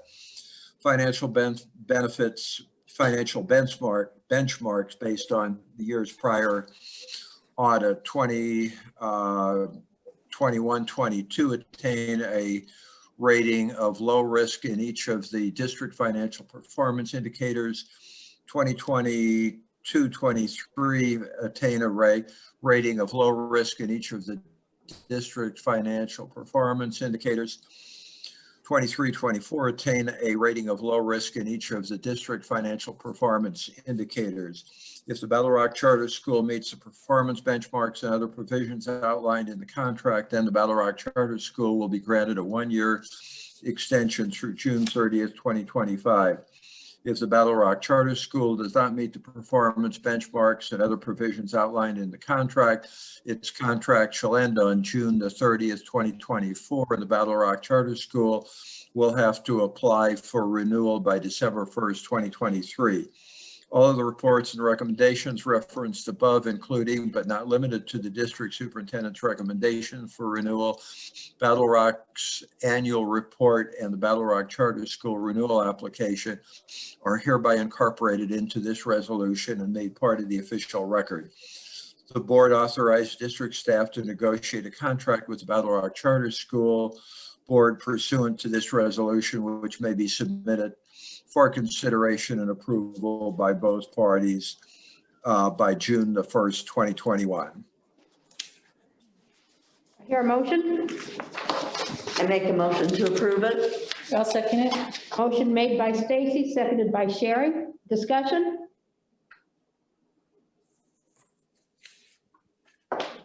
I just want to thank Justine Bayless for all the hard work that she does down there. She does an incredible job down there, and I hear nothing but positive input and positive things from that school and what Justine's doing down there. She does a great job. She's been awesome. She has. Yeah, I agree. I have a granddaughter there, and she's doing very well and likes it. What grade is she in now, Jack? Fourth, I think, yeah. Wow. No, and I just love having Battle Rock around. It's like a historical, you know, it's Yes, just, it is. I just love keeping them around. I'm glad they're doing well. I don't know if They've you- done- I don't they've know if done you a guys, really. Go sorry, ahead, I don't know. Lance. I'm sorry. I don't know if you guys knew this, but I was a Battle Rock kid. Oh, really? Oh, Yeah. Wow. I didn't go to school there, but my dad drove the bus down there, so I grew up with Audrey Allman and the Battle Rock kids down the canyon. So made TV appearances in Albuquerque and hunted asparagus on the ditch banks and everything. So it was yes. Were you part of the Singing Cowboys? Yes. okay. Lori, what were you going to say? I was just going to say that they've done a really nice job with school improvement over the last several years. They have. And addressed the areas they needed to and have expanded the school. They just, the administration and the board's done a phenomenal job. Yes, I've heard nothing but good things. So, Okay. anybody else? Sherry, apparently there's some people that are wanting in to address, citizens address the board. Oh, I skipped that, didn't I? No, I didn't. Okay, I'll take care of it in just a minute. Okay. Okay, let's call for the question. Sherry Wright, Aye. Sherry Noyes, Aye. Tammy Hooton, Aye. Stacy Hall, Aye. Jack Schoenenmeyer, Aye. Lance McDaniel, Aye. and Chris Flaherty. Aye. Okay, because we did Melvin, I just kind of skipped over that. I'm sorry. We will go back to it as soon as we do the resolution for Kiva. So Jack, you're on. Okay, so this is, I'll just read the first paragraph and then skip down. Whereas on December the 1st, 2020, the Board of Education in Montezuma-Cortez RE1, the board received a charter renewal application for consideration from the Children's Kiva Charter School. Now therefore be it resolved that the charter school renewal for the Children's Kiva be approved for a 2-year renewal with the opportunity of a 1-year extension provided the Children's Kiva Charter School meets the performance conditions which are stated below. These conditions are in the best interest of the pupils, the district, and the community as they ensure accountability for meeting Colorado academic performance standards and standards of acceptable financial practice per state statute. Academic benchmarks 2021-22 data attain an MGP of 50 or greater on STAR Math and ELA. 2022-23 attain an accreditation rating of improvement or higher on state accreditation system based on the prior year's data. Financial benchmarks based on prior year's audit. 21-22 attain a rating of low risk in each of the district financial performance indicators. 22-23 attend a rating of low risk in each of the district financial performance indicators. If Children's Kiva Charter School meets performance benchmarks and other provisions outlined in the contract, then the Children's Kiva Charter School will be granted a 1-year extension through June 30th, 2024. If Children's Kiva Charter School does not meet the performance benchmarks and other provisions outlined in the contract, its contract shall end on June 30th, 2023, and the Children's Kiva Charter School will have to apply for renewal by December the 1st, 2022. All of the reports and recommendations referenced above, including but not limited to District Superintendent's recommendation for renewal of Children's Kiva Annual Report and the Children's Kiva Charter School renewal application, are hereby incorporated into the resolution made part of the official record. The board authorizes district staff to negotiate a contract with Children's Kiva Charter School pursuant to this resolution, which may be submitted for consideration and approval by both parties by June 1st, 2021. Hear a motion? I make a motion to approve the Children's Cuba Charter School renewal. I will second it. Motion made by Tammy, seconded by Sherry Noyes. Any discussion?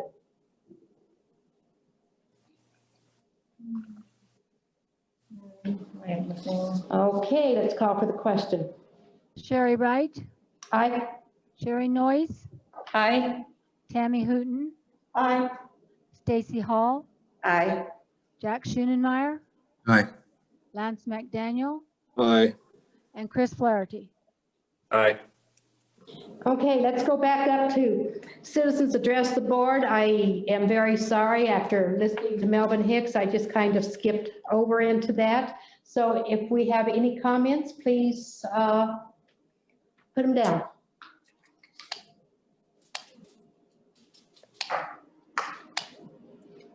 And that's just a chat. Chat. Would you for my glasses? I need to use one.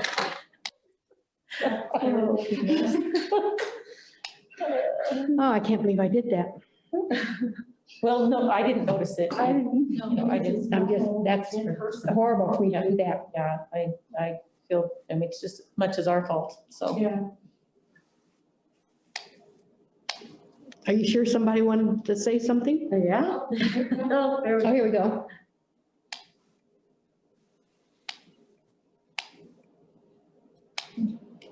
Okay, I appreciate that. Thank you. Yep, thank you. You're welcome. Yeah, Keita's done some hard work of turning around themselves. So Mhm. Oh, they have worked hard. Yes. Particularly the financials. Yeah, it was tough a couple of years ago. They've been great. Now, can the public see those? Yes. Yes. Yeah, Okay, if they're on the all right. screen, they can. Okay. Yeah, because it says to everyone, so yeah. They just have to open the chat window so they can see it.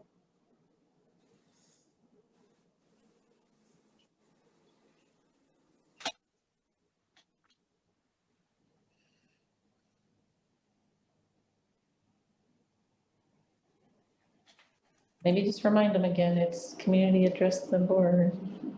If you have anything to say, you need to type it in now. Before we move on, I'll give you a few more minutes because I know it takes a while to type it in.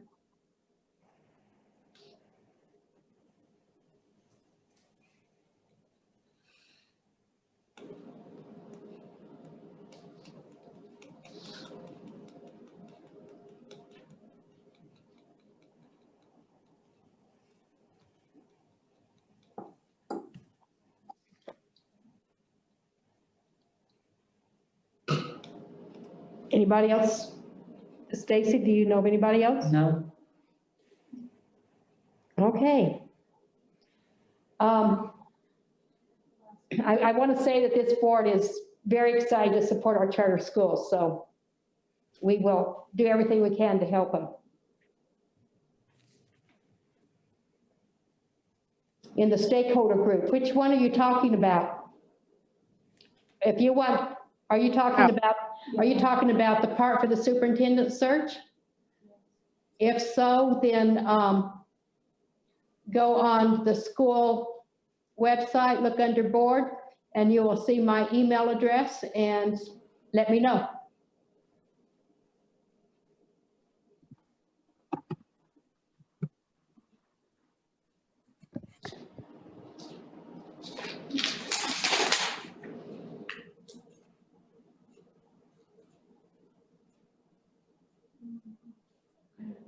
Of course, that is your opinion and you have freedom of speech.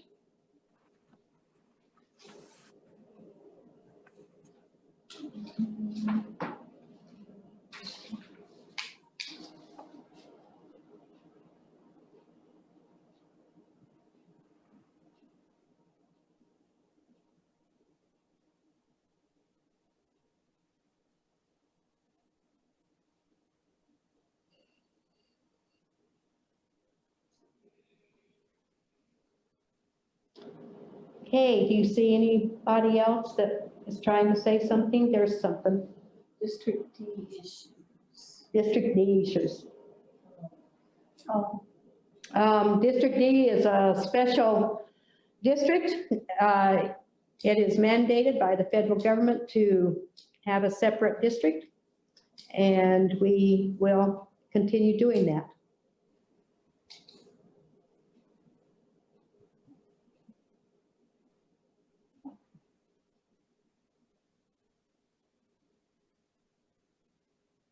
needs to, we will have a, need to fix.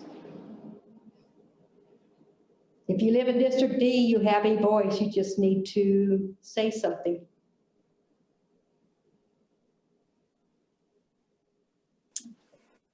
Again, our emails are on the website. Yes, they are. If you have an issue with that, please reach out to me and I will try and help you get the answers that you need.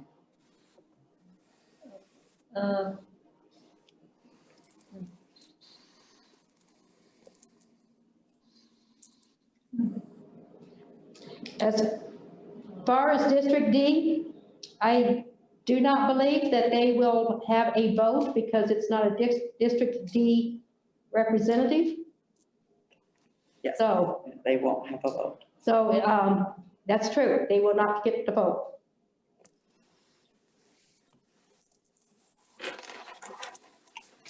By the way, Stacy Hall is the District D representative.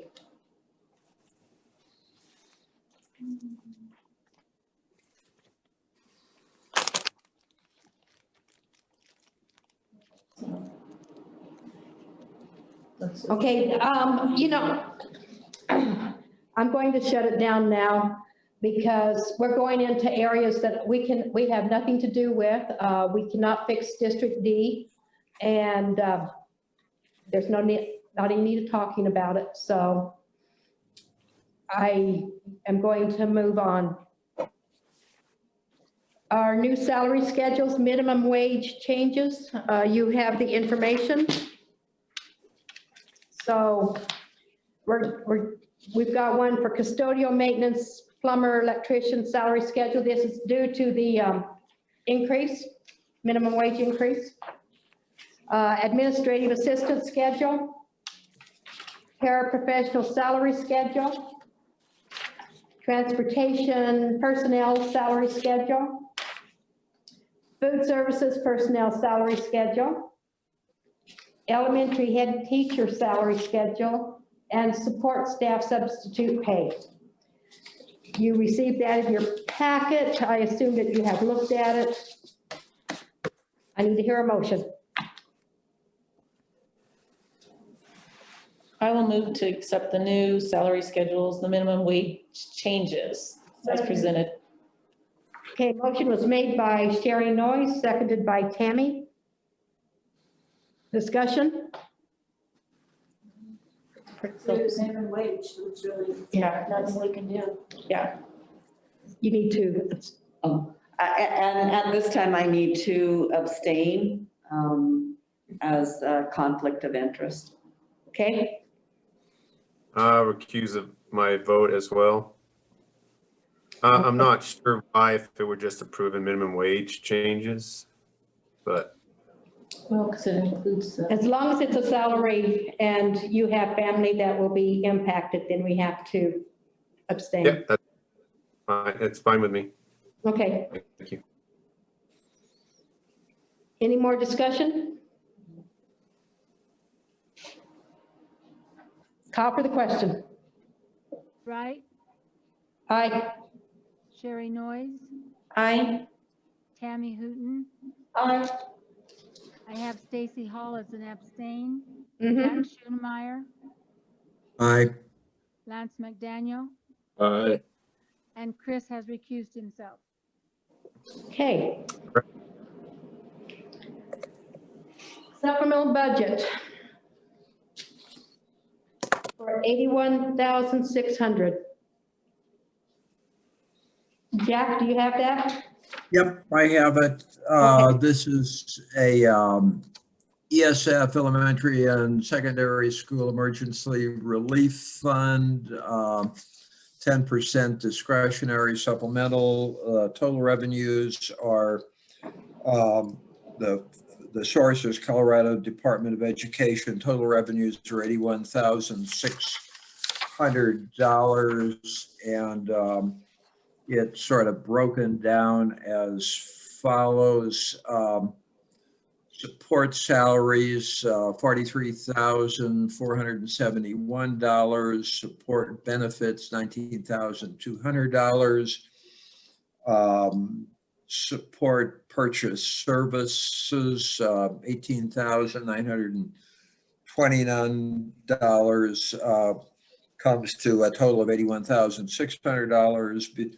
Be it resolved by the Board of Education, School District Number RE1, Montezuma County, that the amount of $81,600 as shown above be appropriated to the 225 fund for the program year beginning July the 1st, 2020 and ending June 30th, 2021.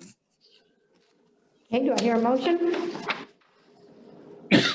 Make a motion to accept. Second. Motion made by Stacy, seconded by Tammy. Lori? This is the additional money we were talking about earlier in the board meeting for the position that the board approved earlier. And it's additional money that we were awarded for specifically to help with dealing with COVID issues in relation to our Native American student population. Great, thank you. Any questions? Discussion?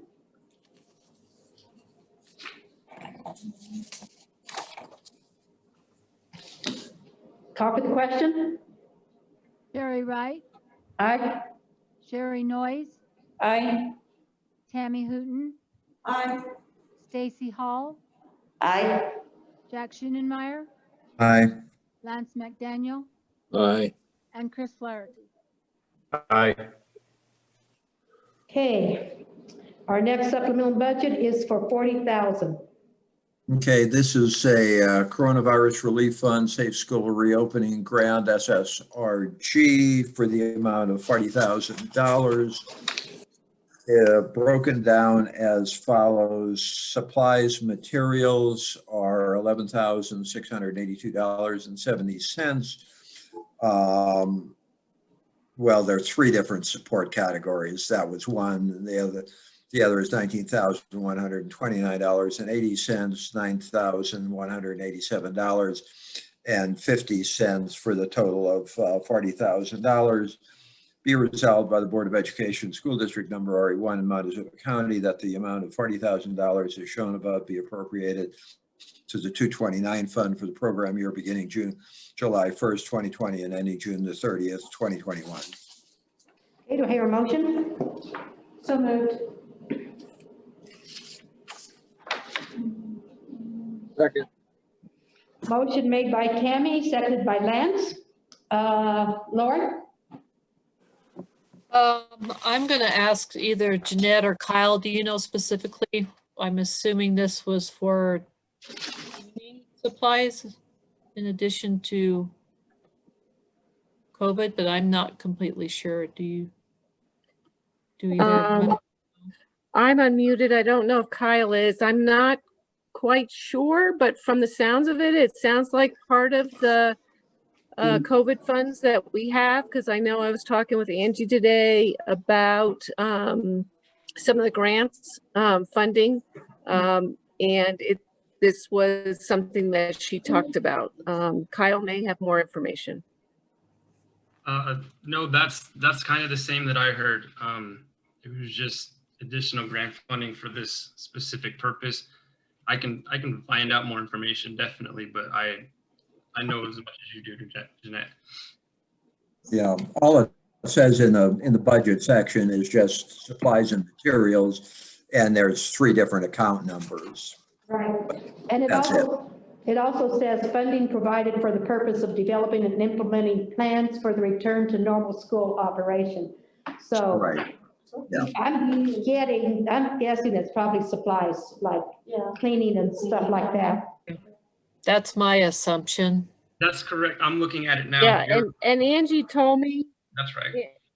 Yeah, Angie told me today that there was $40,000 for supplies for COVID-related items. So I think this is what that's about. Okay. So is it broke down to like departments like custodial or teacher or food services? Again, I'm not quite sure, but if it's what Angie talked about today, it's mostly custodial and nursing supplies. So, you know, some of the cleaning supplies that the custodians need, you know, the things that the PPE that the nurses need is my understanding. That's correct. I'm looking at the account codes now, and if I'm right, it's custodial and health and nursing supplies it's split up to. Okay, thank you. I didn't know these numbers that much. Okay. Hey, any more discussion? Nope. Okay, call for the question. Sherry Wright, Aye. Sherry Noyes, Aye. Tammy Hooton, Aye. Stacy Hall, Aye. Jack Schoenenmeyer, Aye. Lance McDaniel, Aye. and Chris Flaherty. Aye. Okay, the next one is for $15,000. Okay, this is a supplemental budget connecting Colorado student grants, CCSG.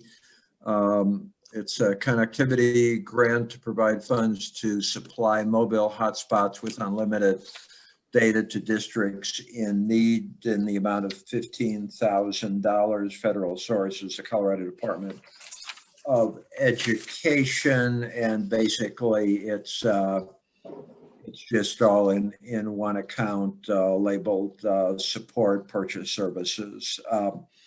Be it resolved by the Board of Education School District Number RE1, Montezuma County, that the amount of $15,000 is shown above be appropriated to the 229 fund for the program year beginning July 1st, 2020 and any June the 30th, 2021. Hear a motion? So move. Again. Okay, motion by Chris, second by Lance, or vice versa?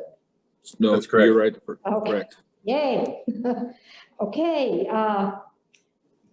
whoever wrote that grant for those hotspots, I really do give my heartfelt thanks. Yep, that was Angie Salk. She wrote that grant for the hotspots. And it's kind of designed to give to students who qualify under Title I, the free and reduced. But we were able to get, I think, 200 hotspots. And Wow. so, and the schools helped us identify students and families that needed those. And now we're in the process of distributing them.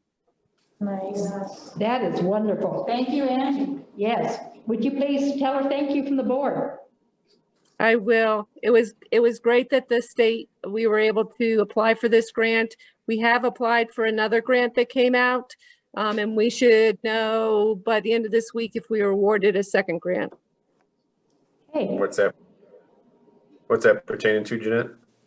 Again, for connectivity, additional hotspots, we really looked at to see if we could do more than hotspots and expand infrastructure, but given our area and our needs, the hotspots is the best way to go. And T-Mobile has a federal grant where they also supplement some of the where it's not just providing the hotspots, but also to pay for the internet service till the end of the school year and potentially into next school year. So that's what this second grant will also help, is that monthly service fee that families struggle to pay.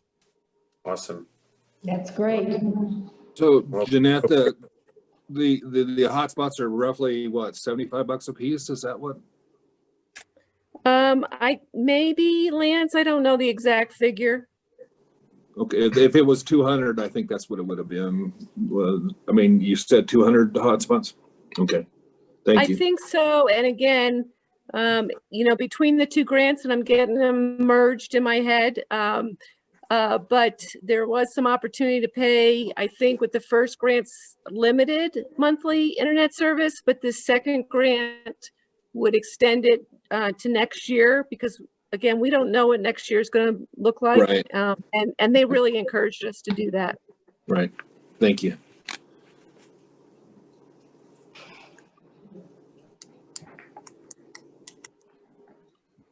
Anything else?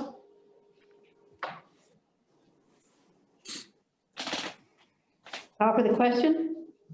Ray Wright, Aye. Sherry Noyes, Aye.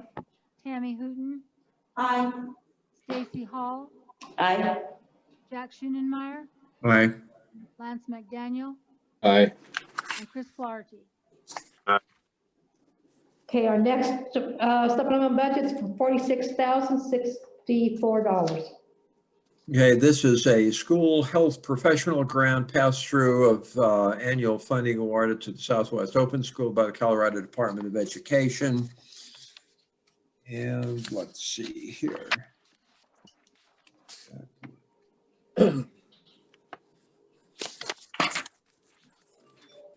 It's basically, well, it's just listed as a pass-through in the amount of, for instructional purposes, in the amount of $46,064. Be it resolved by the Board of Education, School District Number RE1 in Montezuma County, that the amount of $46,064 as shown above be appropriated to the 222 fund for the program year beginning July the 1st, 2020 and ending June the 30th, 2021. Your motion? I will move to accept the supplemental budget grant fund for the pass-through school health professional grant. A second? Second. Second. Motion made by Sherry, seconded by Tammy. If I'm reading that correctly, that goes to Southwest, it goes to SWOS? It does not come to us? No. Is that right? Oh, I don't know. That's what it says. Yes. Yeah. Okay, sorry. Okay. Sorry, because we have a school health professional grant at the middle school as well. Oh, okay. Yeah. This one is the pass-through grant to SWOS. And so basically we receive the money and then we just pass it along to the charter school. Okay. Any more discussion?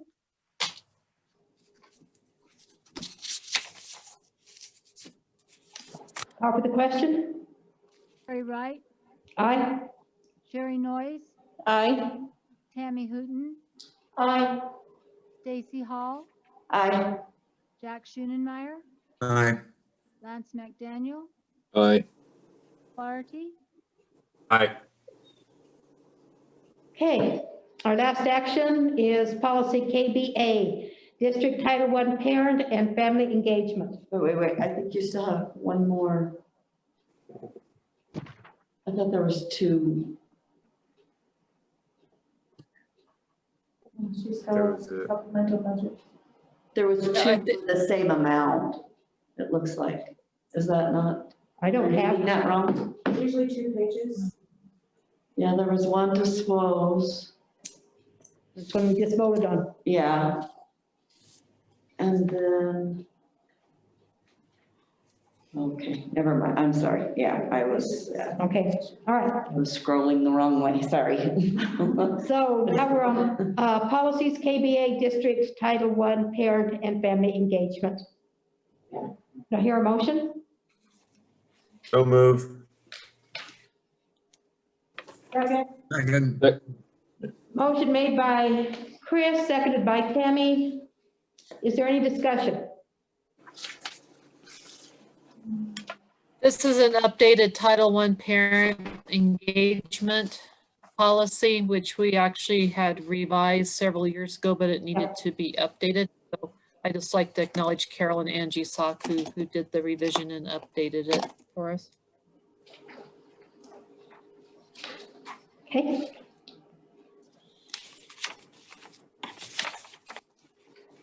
Call for the question? I'm sorry, Sherry, I didn't get the second. Who seconded it? Tammy. Okay, thank you. Okay, so call for the question, Sherry Wright, Aye. Sherry Noyes, Aye. Tammy Hooton, Aye. Stacy Hall, Aye. Jack Schoenenmeyer, Aye. Lance McDaniel, Aye. and Chris Barsby. Aye. Okay, discussion items. Carol and Jeanette, student achievement data.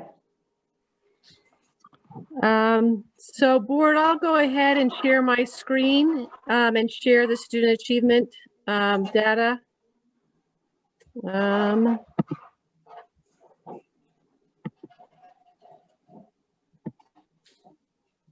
Okay, can you see that? Yes, ma'am. Mm-hmm. Wonderful. So for our data this year, we don't have CMAS data. What we have is we have the interim data, mid-year interim data for this school year.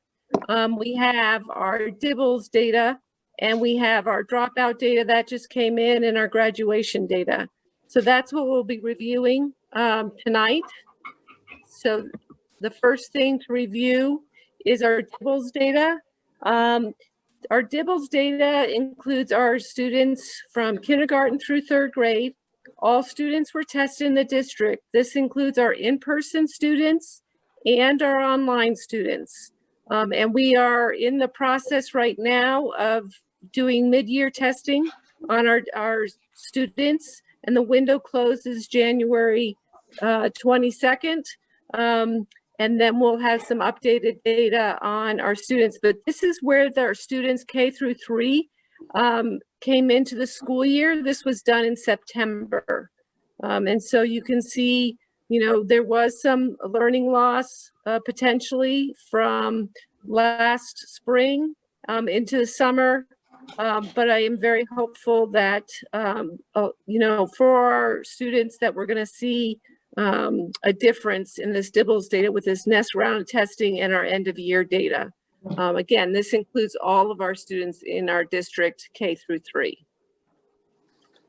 And then our next set of data will be our interim data. Our interim data was only administered to our in-person students. This does not include our online students. Our interim assessments are aligned to the curriculum and the pacing of our curriculum that we have for our in-person students. Online students have a totally different curriculum. So it did not make sense to administer the interims for the online students, and they have their own assessments. So this is grades. This is our ELA, English. It's the reading data for grades 2 through 5. And so one thing to notice too is that for this year, because this is aligned to our reading curriculum, the interims this year, the design of them has changed. As you'll recall, last year we adopted a new reading curriculum, Wit and Wisdom, and this aligns to Wit and Wisdom.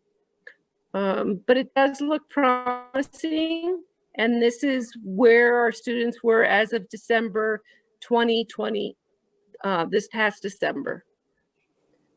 Any questions? All right, I'll keep moving. Here's our elementary math interim data. We have been using the Engage New York curriculum for the last 7-8 years. And have refined our interims for math at the elementary. So over the years, this year, the interims did not change from last year. Again, this is just our in-person students and showing the math interim data. And so we're starting to see some good results. Still have a struggle with our 5th grade right now and some improvements there. But we are seeing some encouraging results. 3rd through 4th, where we're seeing more and more students score in that green and blue area. We'll now move to middle school. Middle school English. Middle school did some curriculum mapping work last year, and so the interims did change somewhat. They're using a similar test bank of questions in our Illuminate platform, but they did change. to align with the curriculum mapping work that they did last year. And so we're really encouraged by the 6th grade data. And you'll see that with, I think in math as well. Sometimes our 6th grade students don't start so strong. And so we're very encouraged by that this year. And 7th grade has a little bit of some catching up to do. And then 8th grade is looking fairly strong, but still has some work to do there. Middle school math. We have a new adopted curriculum in middle school called iReady. It's very high rated, but it is the interims change for our middle school math. It's a good program. But as we know, math has been one of the biggest challenges this year with COVID, especially at those middle school levels where, some of those algebraic concepts start getting formulated. So our kids are struggling in middle school math right now. But again, 6th grade looks kind of encouraging. Our Algebra 1 looks really great. But our 7th and 8th grade, there is some work to be done. I do know that the middle school is really leveraging their fit time to, and there is a digital component, and they're leveraging the fit time for students to get extra math practice. So they are aware of the data and they are addressing some of those interventions. Middle school also does interims for science and social studies. So here's our science interim data. The 6th grade science tests changed slightly, and the 7th and 8th grade changed a lot more. Again, they did some curriculum mapping work last year and realigned some of their interim tests. A quick question on that. When it says in-person students, but then it says administered during remote learning, which is. Okay, so that's a good question. So in December, we had to go to remote learning for our in-person students. So this is another, and I'm glad you brought that up, because some of our data might not be as clean as we'd like because they had to take it at home and doing it on the Illuminate platform. So, that was a struggle across the board, middle school, elementary through high school. But, during that remote learning, when everybody was home, this is when the tests were given. Okay. So we did have 2 interims at middle school and high school. One was given, and this is a summary of that data. One was given probably October, and the second one was given in December. When it was October, kids were in school and they took it while they were in school. And then this is when they were home. Okay, thank you. Yeah, thanks for asking that. There's social studies for middle school, and now we'll move to high school. So high school, we'll first start with reading interim data. These are the interims at high school for English department have not changed from last year. These are SAT release type questions, so they are very rigorous. We're starting to see, when we first did this was a little bit more concerning. We saw a lot more students in red. So I'm encouraged by this. It's not where we want to be, but we are seeing some movement from previous years. Middle school math, again, they have a new math curriculum as part of our adoption last year. So these tests have changed. Again, math is a struggle, but we do see that our Algebra 2 students are doing quite well. And we have some work to do in some of the other areas. This is our high school interim data. These tests did not change significantly either. So it is looking encouraging in our science interim data. High school social studies. This year that we have the new world geography course. So that's new. These are new interims. The government course is using the same interims as last year. Before I move on to our graduation and dropout data, do we have any questions on the interim data? Okay. Jeanette, what grade typically is taking the government classes? Is that sophomore, junior? No, that's 11th and 12th grade students. Okay. Thank you. Yes. Okay, so our graduation rates, we just came in, and our goal is for our MCHS students to graduate at 85% or greater. So we are continually getting closer to that graduation rate. As you can see, last year we were at 84.1. This year, the high school was at 84.5. As the district, we also went up, which is great, and that's due in part to SWOs increasing their graduation rate. So we're very pleased with this. State four-year graduation rate is 81.9%. So we're very pleased with this, and it is a district effort. Our students are having the skills they need to graduate, and I know from elementary up through high school, everybody's working hard to help our students graduate. And so that's a good celebration. Our dropout rate, again, as a district, for MCHS, we want a goal of reducing our dropout rate to 3% or lower. And for the last 2 years now, last year was 2.6, this year it's 2.5. So our dropout rate, we're very pleased with that. Dropout rate, sorry.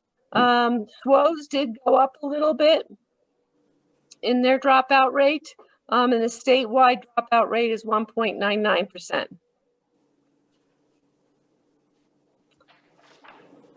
And finally, our district graduation rates by population. It's very good to look at this so we can kind of see what groups we have to target for our graduation rates. As you can see, this is broken out by demographics, our white population, our Hispanic population, our Native American population. And this is our district as a whole. So we do have some work to do, continual work to do with our Native American groups and our Hispanic groups to get up to that 85% or better graduation rate. So that's the data I have tonight to present to you. Do you guys have any questions? Looks good, thank you. Thank you, board. Thank you, Jeanette. Thank you, Jeanette. Thank you, Jeanette. And so now we will, one of the things I'd actually like to call out before we go on to our online students, and Jim Parr will be presenting tonight, is really with our dropout rate that it really is a systemic effort that we had put in place, because the dropout rate actually starts in middle school and goes through the 4 years of high school. And with the graduation rate, it has substantially improved in our Native American population. Now we're not where we need to be by all means, but where it was several years ago was extremely low. So we are seeing some really positive trend data that shows us, you know, the things that the schools are doing is working for our students. So I just like to acknowledge that. And so we will be transitioning now to our online program that we offered our students with CDLS. As you know, we were definitely taken by surprise in the fall with the number of students that were signing up to go online, which was approximately a third of our students. And so it was basically contracting with CDLS and really building the program, or building the plane in the air, as people reference. And so I'm very excited about some structures that they have put in place for the second semester, which Jim Parr will be talking about, to better support our students in moving forward for the second half of the year. with what we had learned with the first part of the school year with our online students. So Jim, welcome. Right. Thank you. Thank you, board, for hanging in there with me this evening. Can everybody see my screen? No. Oh. Yeah. Let's see here. Is that better? There you go. Okay, thank you. All right, so we're just going to dive right into the data. This is all first semester data compiled through December roughly. So we'll start with our elementary performance data. First thing to note is the, our online students and working online, if anybody's ever had that opportunity, certainly requires a commitment of time, and it's definitely in a different way than we are used to. Our in-person students, they are locked in with us for roughly 7 hours a day. So we kind of know exactly what it is that's going to take place and what they're going to receive during that time. Since we've moved to the online platform for some of our students, we've given up a little of that because we don't get to see them in front of us exactly in the same way. But that doesn't lessen the need for a specific amount of time to be spent in online learning. So at our elementary level, the time spent per course for fall, ideally we'd like to see 40 to 60 hours a month, depending on the grade and depending on the class. The courses that are offered at the elementary level are English language arts, math, science, and social studies. And again, our expected amount of time for those particular classes are 40 to 60 hours per month, and depending on the grade. So the actual amount of time that we're looking at that has taken place thus far, 20% of our classes had students participating from 0 to 9 hours. 60% of our classes were 10 to 39 hours, and another 20% of our classes were 40 plus hours. So when we start to look at the data, I've put together just a little example here of what these histograms look like that you're about to see. The number on the left-hand side, which is the vertical line, that represents the total number of students in each number band that received a grade in each number band. Across the bottom are our number bands, and they're divided up in a I guess fairly traditional percentage that we might see. So in this particular example, we'll see in our first number band that 9 students earned between 0 and 20% as far as their performance in kindergarten language arts. And the data that follows is for language arts and math. So diving right in, we have our first example from kindergarten, language arts and math. Again, we can look at the number of students that received grades in particular bands. We have some real strong things going on in kindergarten. Remember, this work is all asynchronous, so while we do have our own district teachers working with students, a lot of this work is, for lack of a better term, self-guided and on their own to a certain degree. Our teachers provide support and are a resource for students, but they also lay out assignments and kind of map out how things go. But by and large, students log in and then they click on their assignment and they get started. So at the kindergarten level, we see some, I'd like to say some strong numbers as far as students going on. We still do have a number of students that are on our far left that are not participating, and engagement is an issue that we'll talk about here shortly. But so that's our kindergarten scores for the first half of the year. Here are our first grade. In our first grade language arts, on the left-hand side, we tend to see a little bit more of that lack of participation engagement. And throughout the midst, it's a little flatter, at least in language arts. And then definitely in math, we see some fairly flat numbers, and then we have some strong ones that are doing better for first grade as well. Moving on to second grade. Again, we're seeing some similar patterns here as far as participation on the left sides of our charts, and then some strong performance on the right as well, and some students that fall in the middle.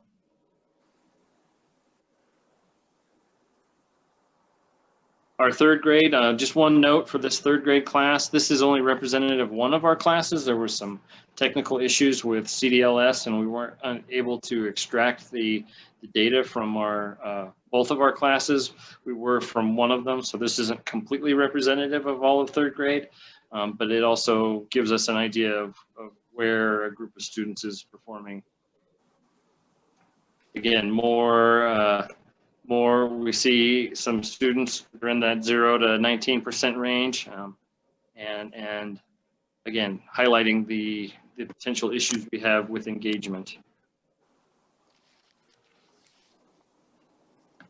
This is our fourth grade class, and more similar story, I guess you could say. It's challenges with engagement, and then continued work throughout. Our fourth grade math, we have some solid performances, but in general, more of what I would say is engagement and perhaps challenges with our platform as well. So other things that we have highlighted. And again, I'll be discussing our challenges here momentarily. Fifth grade, our numbers are a little more even across the board as far as performance. So we see a larger range of scores and how students are doing in both language arts and math. Again, this is with still probably some high numbers in our far left again, where we're not seeing participation. So again, a little more even, but at the same time, we would definitely like to see more on the right side as opposed to the left. So our secondary data, as we look at it, again, in similar fashion, we have some time spent. Ideally, we'd be looking at 80 hours per month for a student on any given course. And the time spent on average thus far, in September, we saw roughly 30.5 hours spent. October, that went up just a tick to 31 hours. In November, it fell down to 28.7, and then December, 20.6. And again, our ideal time would be roughly 80 hours per month spent on any given class for secondary students. So our first data slide for secondary data is for the middle school students. And this one provides a bit more detail. On the left-hand side, we see a breakdown of how students performed, and then we see that visualized in the graph on the right. Do note that we have a significant number of students that are either not performing well or not participating. And again, these are areas of great concern that we have been working on throughout the year, and have come up with some things that we're hoping will address some of that as we're going forward. But so this is where our middle school is, and these are final grades. So this is a compilation of multiple classes. It's not just ELA or math. This could be of the 4 core classes they're taking, but their overall grades. And as we look at the next slide, we have our high school data in similar fashion. So again, more students in those bands that we would like to see them move farther to the right, and definitely be participating and doing better on along. And we can also see our numbers of percentages that are failing and are passing as well. So again, more areas that have not gone unnoticed by any means, and we continue to look at how we can improve this product and really boost that engagement with students. So Just quickly in an overview, so when we just started these asynchronous online learning platforms, no one was quite sure of what to expect or how to administer this type of education. Because of this, the first semester often had a feeling of being disjointed, and we were regularly reacting to needs and issues as opposed to proactively preparing for what lay ahead. To a large degree, this is reflected in our overall student performance. In order to plan for improvement areas of challenge have been identified. As with the entirety of online learning, the list of challenges is thorough, but also subject to discovery as this type of teaching and learning evolves. Likewise, many of the working solutions listed here intertwine and are utilized to meet multiple challenges. So, some of the challenges that we've identified are student engagement / attendance, student access to reliable internet, student parent knowledge of online learning platforms, communication gaps, available support and support roles, commonly understood educational expectations, the resources needed, and then finally, student performance. So to begin how our challenges are being met, some things that we've put into place for our spring semester. For student engagement and attendance at all levels, we've begun with parent and student orientations. Most of these things that are listed here and in subsequent slides, we didn't start the year with. So these are things that we've learned along the way. But parent and student orientation, students and parents are required to attend virtual orientations and trainings as the semester has begun. Those have largely come and completed already. Communicating basic functionality and use of the management systems, providing opportunities for practice prior to use, basically a trial run and to determine readiness. This includes a trial week where some basic activities and functions are practiced. Providing tutoring and support for system use and content learning. Our elementary students will have direct access to grade level teachers more frequently. Secondary coaches assigned small groups of students to provide direct support, and parent access, providing access to students' performance and attendance with system accounts. We'll be stepping up and participating in the automated calls to parents when students with poor attendance or low attendance are not actively engaging. This is not something we've had thus far, so we feel this will be a boon to us. There will also be regular weekly reporting of attendance to appropriate stakeholders for support. And the stakeholders include our tribal education department, building principals, and parents. So challenges being met for student access to reliable internet. Again, local efforts through grants that we heard of this evening to provide resources to families. These grants provide remote hotspots and Wi-Fi access. We continue to have our hotspots in and around our school facilities. Potential creation of an online learning lab where students can physically come for access and support. This is in the developmental stage. This is what Jeanette Allen referred to earlier, possibly with our New Wings building that we're working on. And then as folks like Jeanette and Angie are continuing to do, just curry combing every opportunity in search of more resources and support, such as grants, so that we can get internet to all, for as many people as we possibly can. More challenges being met as far as student parent knowledge of online learning platforms. The use of technology and online platforms can be complicated, so our site coordinators have created a variety of outlets and opportunities to provide ongoing support to students and families so that technology use is not a barrier. These opportunities include regular weekly trainings via Zoom, YouTube, Facebook Live, pre-recorded tutorials, open office hours. These opportunities are going to continue throughout the remainder of the school year. And our parent-student orientation, students and parents, again, have been requested to attend these orientations to really help them understand some of these technological things that we are asking them to do. And we've also created a Facebook page to push out information on as well, and that can be followed at Montezuma-Cortez CDLS Online Learning.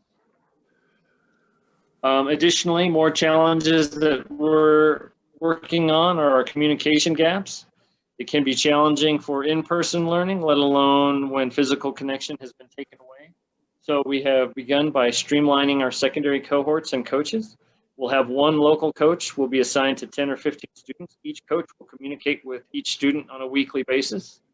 At our elementary level, we have updated weekly Zoom meetings. There's a minimum of 2 meetings between students and RE1 teachers. And in fact, I know a number of our teachers have taken that to the next step and are running Zoom meetings on a daily basis. That's exciting, and that's of their own choice and their own understanding of what our kids need. Our continued liaison activity with our tribal partners. We've had weekly administrative meetings.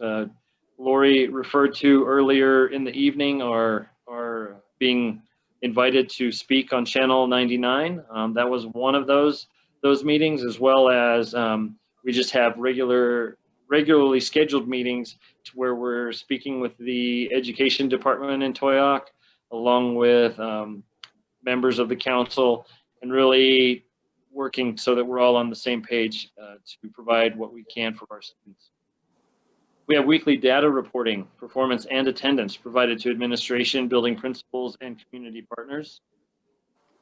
Weekly reporting to parents of student performance and attendance.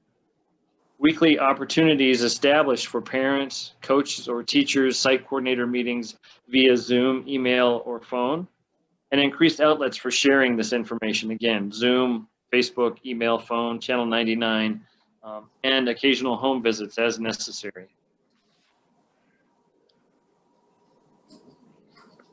Furthermore, we are another challenge of available support and support roles.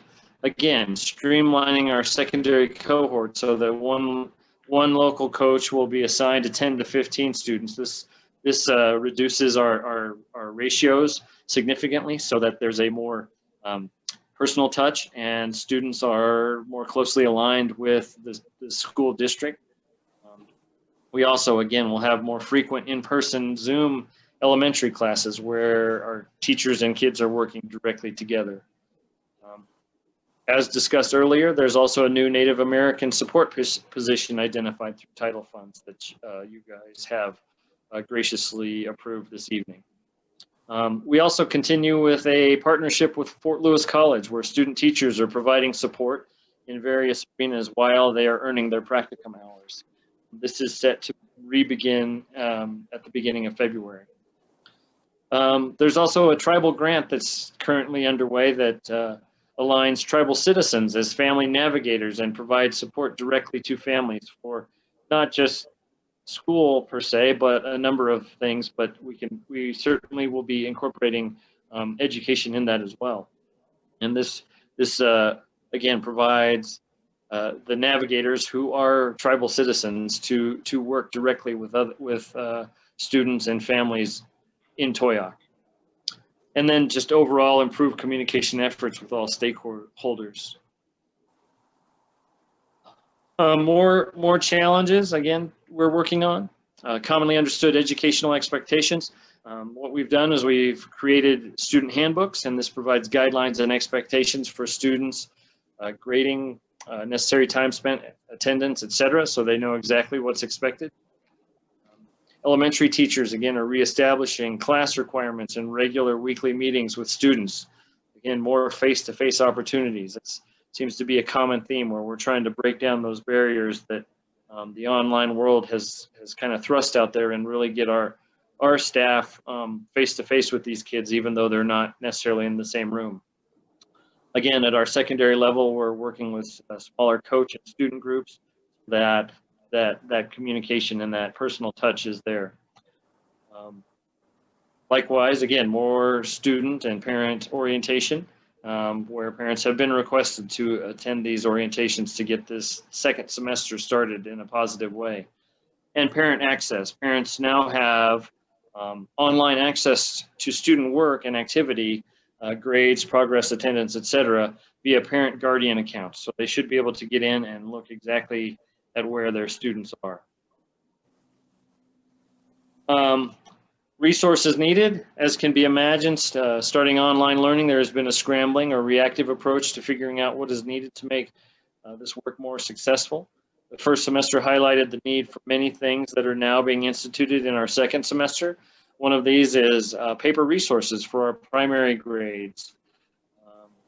Our site coordinators have put together an effort to create packets that go along with the online the online education for our K2 students. For those of you that have not or may not be familiar with primary education, the use of pen and paper is a vital aspect of learning some foundational skills, and it just cannot be replicated on a computer. So we've had to put together these packets that go along with this CDLS curriculum so that those students can have that resource right in front of them. For our older kids, the use of a program called Kami, it's an app that allows students to write in PDF documents, thus eliminating the need for extensive paper to production. So this is another resource that we have been utilizing or begun to utilize as we start this second semester. Again, more resources needed, internet access, hardware. We've highlighted some of the things that are taking place this evening, and we'll continue to search for more resources in that regard.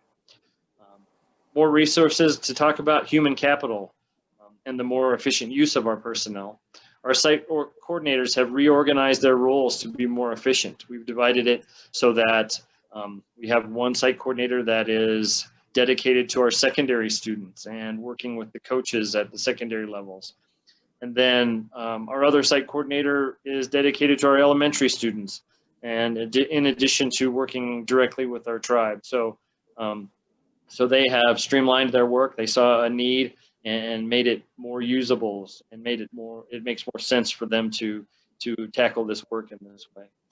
Again, our elementary teachers are providing more direct learning opportunities where they're actually seeing their kids, which is not something that has taken place a lot thus far. And our secondary coaches are more efficiently working with smaller groups of students and direct support opportunities. Again, they are meeting with them regularly. And additional people providing support. We have, again, our tribal grant, our FLC student teachers, and other volunteers that might be working for the same support that we're trying to provide. Lastly, our challenge of student performance. We're working on improved platform access and understanding. Closer, more frequent scrutiny of student performance by staff, weekly PLC meetings to discuss student performance and plan for areas of need. Greater availability and access to in-person supports. Smaller, more focused coaching groups at the secondary levels, and increasing communication as detailed in our previous slides with parents and families. Parent access to systems and system information via parent guardian accounts, so they have the ability to monitor their students. Creating courses at secondary levels that primarily contain RE1 students together in the same class. CDLS has worked with us so that, for example, an Algebra 1 class may just all be RE1 students, whereas in the first semester, you would have students from all over the state in any given class. But by recognizing the number of students that we have in these classes, CDLS has worked with us to try and condense that so that those students see familiar faces when they're working together. And then access to support and tutoring, again, coaches, teachers, and our FLC support. It's very preliminary, and but it's worth mentioning that at least as we start this second semester, some positive data that we can look at, where we were seeing a lot of students that were not engaging and not passing in the first semester. Now, mind you, again, this is just the first week and we're just getting started again. But in both high school and middle school, we're already seeing some significant numbers of students that are engaging and working towards passing. And while we would obviously like 100% of our students to be passing all of this, at this time, we're looking at this as a positive sign for this second semester. So that's just, again, some very preliminary data. Just a general overview is while the semester was a study and as we've said many times, building the plane as while we're flying it, in the fall, academic performance leaves room for improvement. There are a few positive lessons and trends to be noted, specifically an increase in parent understanding, support when guardian accounts were created and explained, our creation of smaller coaching cohorts at the high school at mid-semester to better support overall student progress, and an increase in students attending help opportunities. Our site coordinators have gone above and beyond, and they spend many hours providing webinars and Zooms and Facebook Live opportunities for people to drop in and get help as they need it. And improve organization of the coordinators to better address these needs. We've seen teachers rising to new and ever-changing challenges. I can't say enough about the group of folks that are working with students online. It's new for all of them, and many of them have just jumped in without really knowing exactly what they are jumping into, and really dedicating themselves to helping these kids do well. And students beginning to glean the benefits of online learning, such as time management, communication skills, self-advocacy, and the ownership of their learning. In conclusion, it's our belief that by addressing the identified challenges listed here, we'll create a more balanced and comprehensive approach to online learning by increasing overall support for students and parents alike, along with the front loading of vital information. We improve our ability to meet the needs of all students participating in online learning for the spring semester. That said, not all challenges will be completely met, such as access to internet or complete engagement of every student. But we will continue to look for ways to support everyone and diligently work to provide a quality education for all participants in online learning. That is the end of my slides. Well, thank you, Jim. So, obviously we learned a lot by the first semester, and as you can tell, there's a lot of different structures that are being put in place for the second semester to help our students be successful or more successful than what we had for the first semester. So with that, is there any questions? Well, it might be just me, but that seemed like an awful lot to work on and get around or push through. Are we able to get any teaching in the middle of trying to keep up with all of this? Like, that's a lot. Well, I think what I can say is, one of the real shining aspects of this work thus far has been the bringing on of our site coordinators that we've had for this work, who have really, they're in this work every day. They're not actually teaching, so they can kind of be that in-between person and really have a look at some of these things. And so, when we get together, we talk about these challenges and the things that we might need to do to address them. So to a certain degree, some of these things we have set up, and they may not necessarily involve the direct teaching aspect, but these are support mechanisms that we feel like we can put in place and maintain throughout this semester while supporting kids just in their everyday academics. Okay, thank you.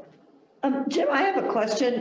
Do the Montezuma-Cortez School District teachers that are teaching the online classes, are they able to do the seed time on Wednesdays?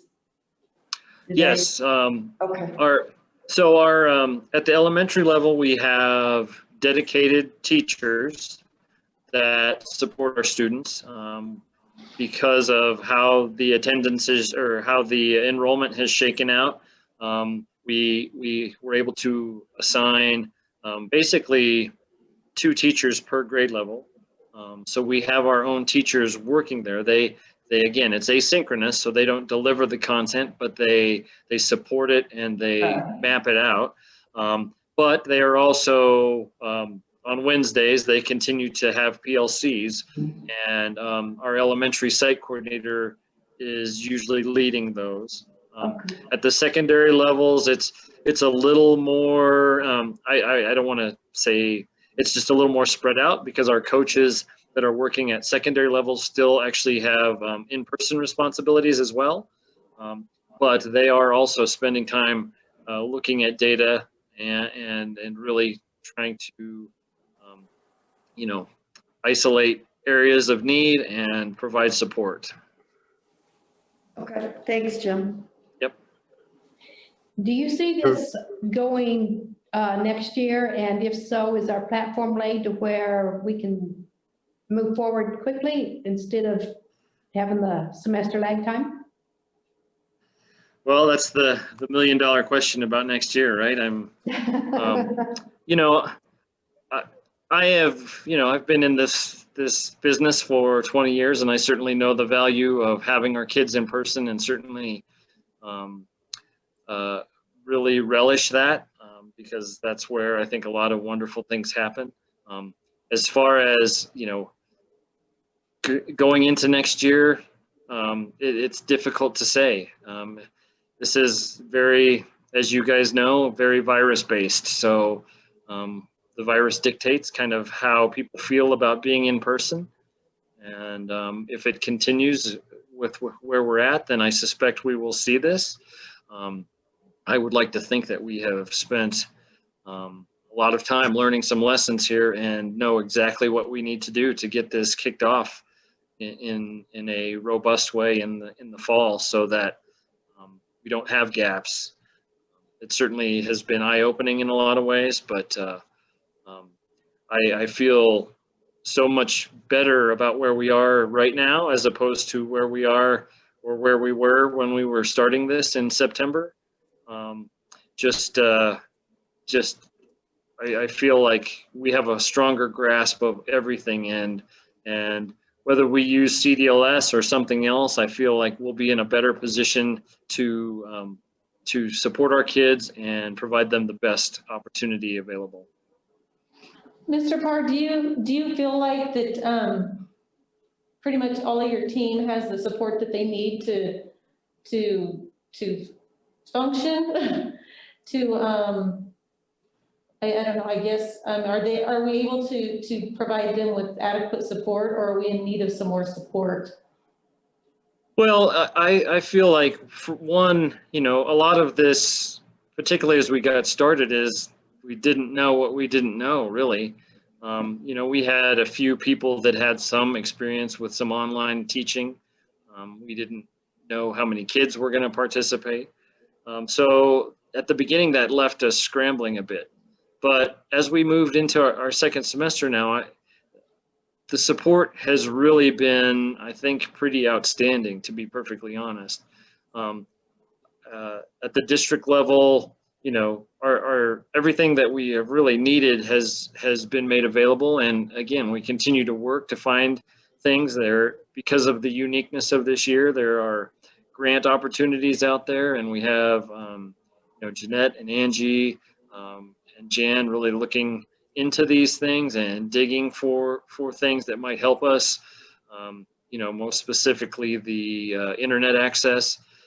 That probably is one of the more glaring areas of support that we're working on, but there are things out there. We just have to dig for them. As far as human capital and personnel, I think every situation we'd love to have one person to one student, or at least that opportunity.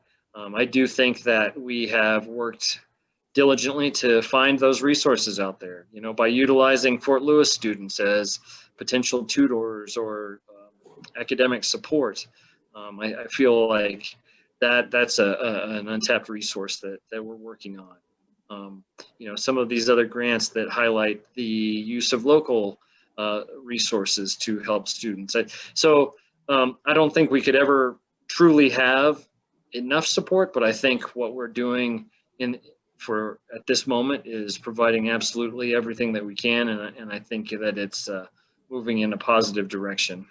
Well, I sure appreciate everything you've done to Absolutely. to make this happen. So you and your team. So Well, thank you. It's yeah, it's a team effort, as with, you know, we spoke about other things in this meeting this evening. It takes this whole village of people to make these things happen, and I appreciate everybody's work as well.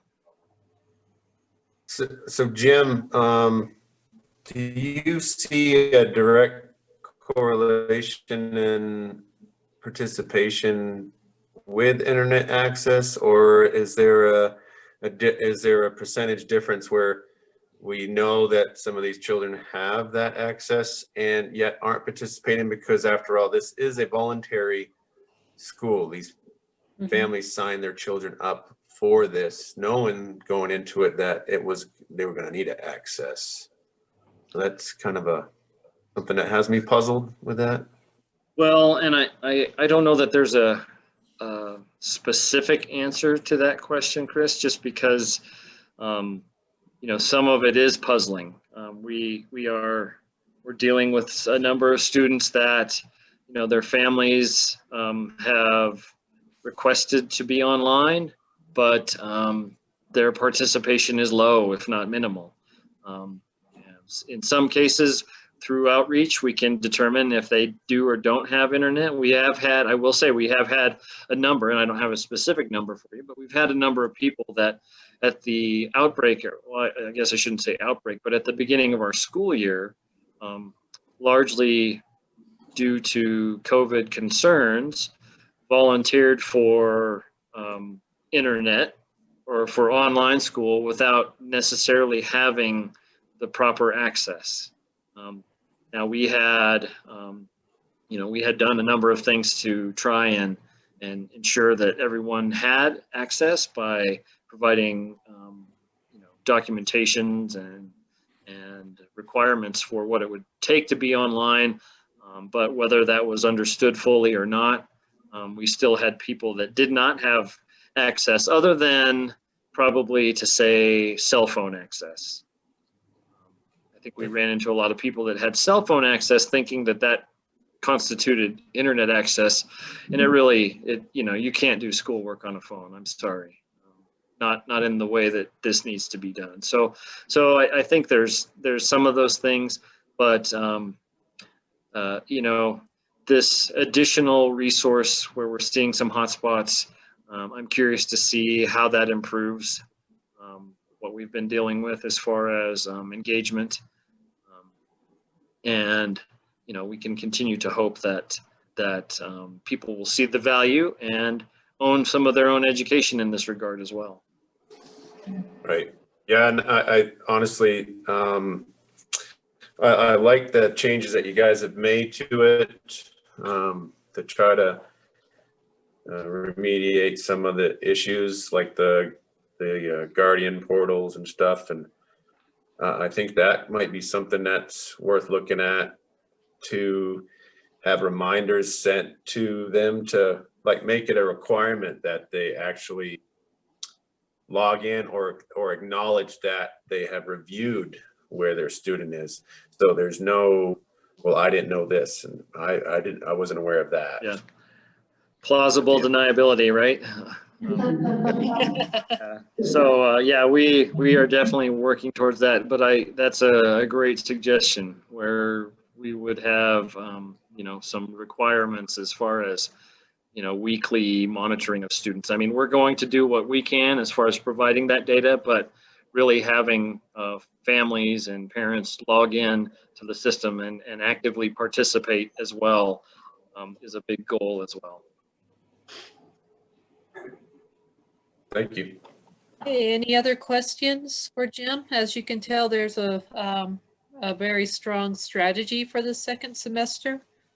And so I'm really excited to see how this moves this program along. So thank you, Jim. Thank you, Jeanette, for all your hard work on this, and nice presentation, Jim. Thank you. Thank you. thank you, Jim. Thanks, Jim. Thank you. You're welcome. Okay, Our next discussion item is our EBCE, our school closing and cancellations. So board, I was asked to write a regulation to the policy just to give a little bit of additional guidance in how the policy would be, put in motion in case that we did have a school closing and cancellation. So this was what I had written up just to elicit board feedback and suggestions of what you would like to see in relation to the superintendent's actions for the policy. And you'll notice on the first paragraph that I did reference the district safety plan, because a lot of this is included in our district safety plan to have the alignment with that. And then the second part was, if there was an immediate safety issue that needed to be acted on immediately, then obviously the board president would be notified as soon as possible. And then I should have put the rest of the board, but the board president be notified first. And then I did go ahead and just add a little paragraph for the COVID component of it, because it is such a large part of our world right now. And that can definitely be taken out at a later date when it's not applicable. But with the, where it has consultation with the designee, we'll consult with the Health Advisory Committee and the board representation on the committee. When we met in relation to the advisory committee and we debriefed with Jack and Sherry, then at that time we said, okay, with this plan, can we just proceed forward, or is it something we need to bring back to the rest of the board? So that's why that's written in the way that I had wrote it, was just to clarify what those steps were going to be. So obviously this was my thoughts, and I would just like to elicit board feedback on, what do you like about it? What do you think needs to be adjusted for this regulation? Also knowing that regulations can also be changed at any time too, that support the policy. So I would just like to open it up for feedback at this time. Well, since we weren't really prepared for COVID, I mean, I'm just wondering if we need to change COVID to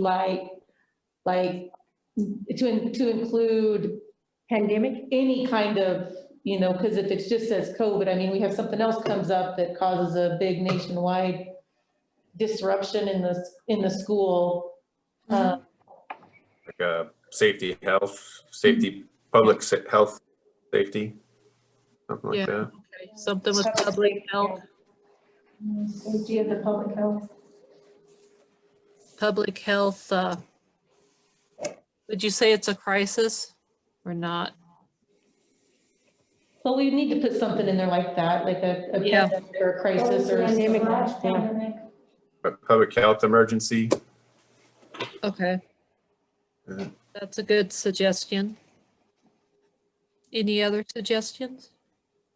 Yeah, I guess I think it's more than an emergency though, because, if you look at COVID-19, it's not an emergency in the sense that you think of, your house is on fire or somebody's having a heart attack. This is something it's serious. It threatens, it threatens all kind of things, people and businesses and schools. But I'm not sure I'd use the word emergency. What about crisis? Maybe crisis. Yeah, crisis I think would be better. Should I put in here something about that disrupts?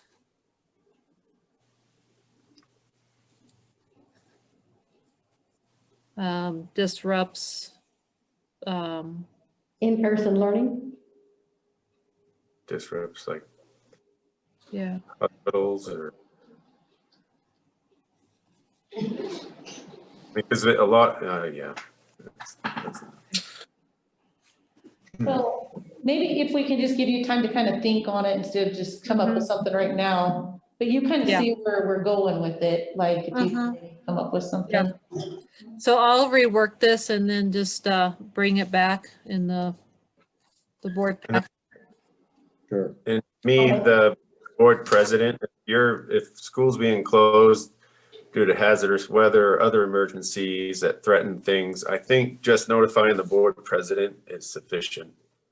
Yeah, well, the board president would notify everybody, yes. I agree.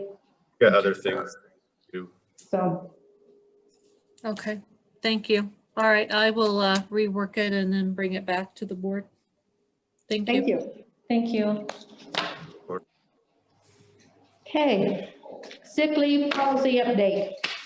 Okay, so board, the reason why I added this onto the discussion items is this is in relation to the work that I've been doing with CEA over the last several meetings, because their request was to extend the maximum of sick days to a higher amount. And basically this would affect, you know, the payout for our employees that do retire at the end of their career. But then also Stacy had brought up the discretionary days again, which has been a conversation off and on throughout the district. And, you know, there's been a lot of analysis ran and conversation centered around it.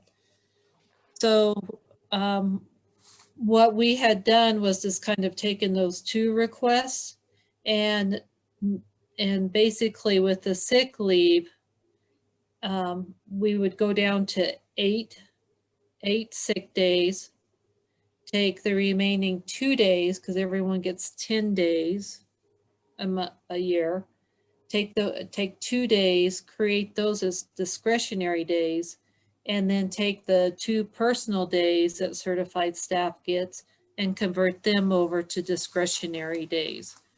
And then the maximum would be extended from 60 days to 80 days.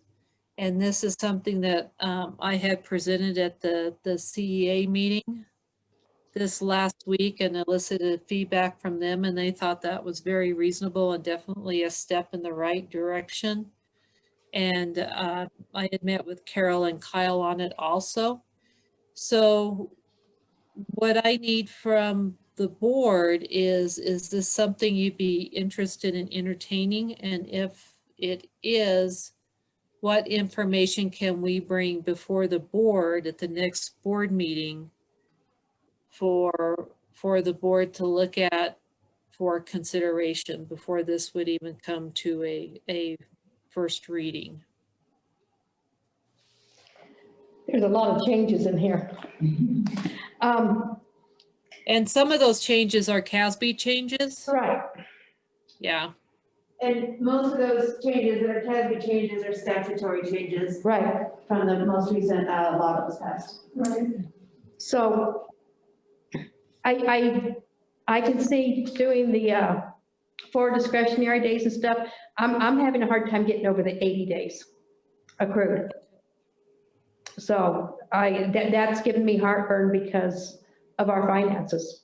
So that, other than that, I'm pretty comfortable with it, except for that. And somebody needs to convince me that that's the right move. I too am struggling with the going from 60 to 80. I understand, you know, I mean, we have longevity in our district and we do. And after, let's say 10 years, they probably start losing days. I don't remember when I started losing days. Yeah, about, you know, I mean, I had young kids. 7 or 8, yeah. Took sick leave then, but after about 10 years, I understand you start losing your days and you start, you know, giving those back. That's when you start throwing it in the sick bank. Yeah. Well, you know, and we have a sick bank and I know at one point in time, we got to the point where we weren't even taking days from employees for the sick bank because the sick bank was full. Yeah. They didn't need days. I too have a concern about the finances of 20 days difference between subpay for retiring people. That's a lot of money if you have 15 people that retire. The same year, yeah. The same year, yeah, that's a lot of money. Yeah, that'd be 30,000. Yeah, you Plus know, para benefits on top of it, so it would be another 24%. right, you know, I mean, that's a lot. that's a new Substantial teacher amount of- next year. Yeah. You know, I wouldn't have a problem with, maybe giving them, saying that we can go up to 80 days before we start losing them. But the maximum we would pay out as retirement would be 60 days. I can see that. So there's no financial burden on the district at that point in time. As far as the discretionary days, I think that that's a step in the right direction. Yeah. I feel like we're leaving out a group of people that are that work equally as hard as everyone else, and those are our 11-month contract people. Those people are still getting only the benefits of the 10-month people that are having to work 11 months and not getting the full benefits of the 12-month people. You know, so I think we need to look at those people too. And those are mostly your middle management, your administrators, and your school leaders, some of their secretaries. I realize compensation wise, they're getting the compensation for that, but as far as extra days of discretionary days or an extra sick leave day in those 11 months, or where your 10-month people, or I mean your 12-month people are all also getting the extra days at spring break that are given to them by the district, or Christmas and New Year's, 4th of July, those kinds of days that are already given to them. Really, they're getting 10 days. So they're really only working 10 days more than your 11-month people with no compensation. So I really think we need to look at those 11-month contract people too. Lori, do you think we could get a cost analysis, and not using this year as an example, because it seems that there's been an abnormal amount of retirees, but maybe go back 5 years, get a cost analysis on what it would be the difference between the current policy and the policy that the CEA and you are working on. Could we? You think we could get something like that? It doesn't have to be detailed necessarily, but just kind of a. Just get the numbers. That's a great idea, Lance. Thank you. Yeah, that's a good idea. Yeah, Yeah, good idea. we can definitely do that, Lance. I think that would help. I mean, you know, if the cost is minimal in a normal year, you know, of course, like I said, this year seemed abnormal to me with the amount of retirements and everything, but maybe in a year that was more quote unquote normal. Maybe even like a 3 to 5 year average. Yeah, something like that. You can see. I think that would help make my decision anyway. It would help me with mine. Okay. So I will work with the team on getting this information to the board, and then I'd like to bring it back as a discussion item if the board's agreeable. Yes, absolutely. First reading. Okay, great. Thank you. Thank you. Okay. Our next item is rearrange the order of our agenda. And it has been brought to me that the community would like to hear some of our discussions, and because it's at the end, they like to go to bed. So it was suggested that we move our discussion items above our action items. And I can see the advantage to that, because if we have a discussion item that needs to be move to action, then it's easier. But change is hard for me. So I'm opening the floor for discussion. For me, how many people want it changed and how many people that would want to participate in the meeting would be more concerned with the action we take and not merely the discussions we have. That would be my sense too. I think so too. I would favor leaving it as it is. Is there a way that our discussions post meeting? It's all recorded, right? Yeah, that's very true. It is recorded. And it's posted So to. I understand. I totally sympathize with them wanting to go to bed at the end of the meeting. Like now. Like now, yeah. You know, but yeah. Gosh, I think the action items would take precedence to me. Yeah, I mean, we're doing the business of the board with the action items. To me, that seems like we should get that done out of the way first. But so I agree with Jack and Chris. Okay. And I'm good either way. I don't, so majority. Yeah. Okay. Stacy? I like the discussion items first, but I think we could get more involvement. I think that's where people are more concerned about what's going on with the board. And they won't have input though. Right. Yeah. Tammy?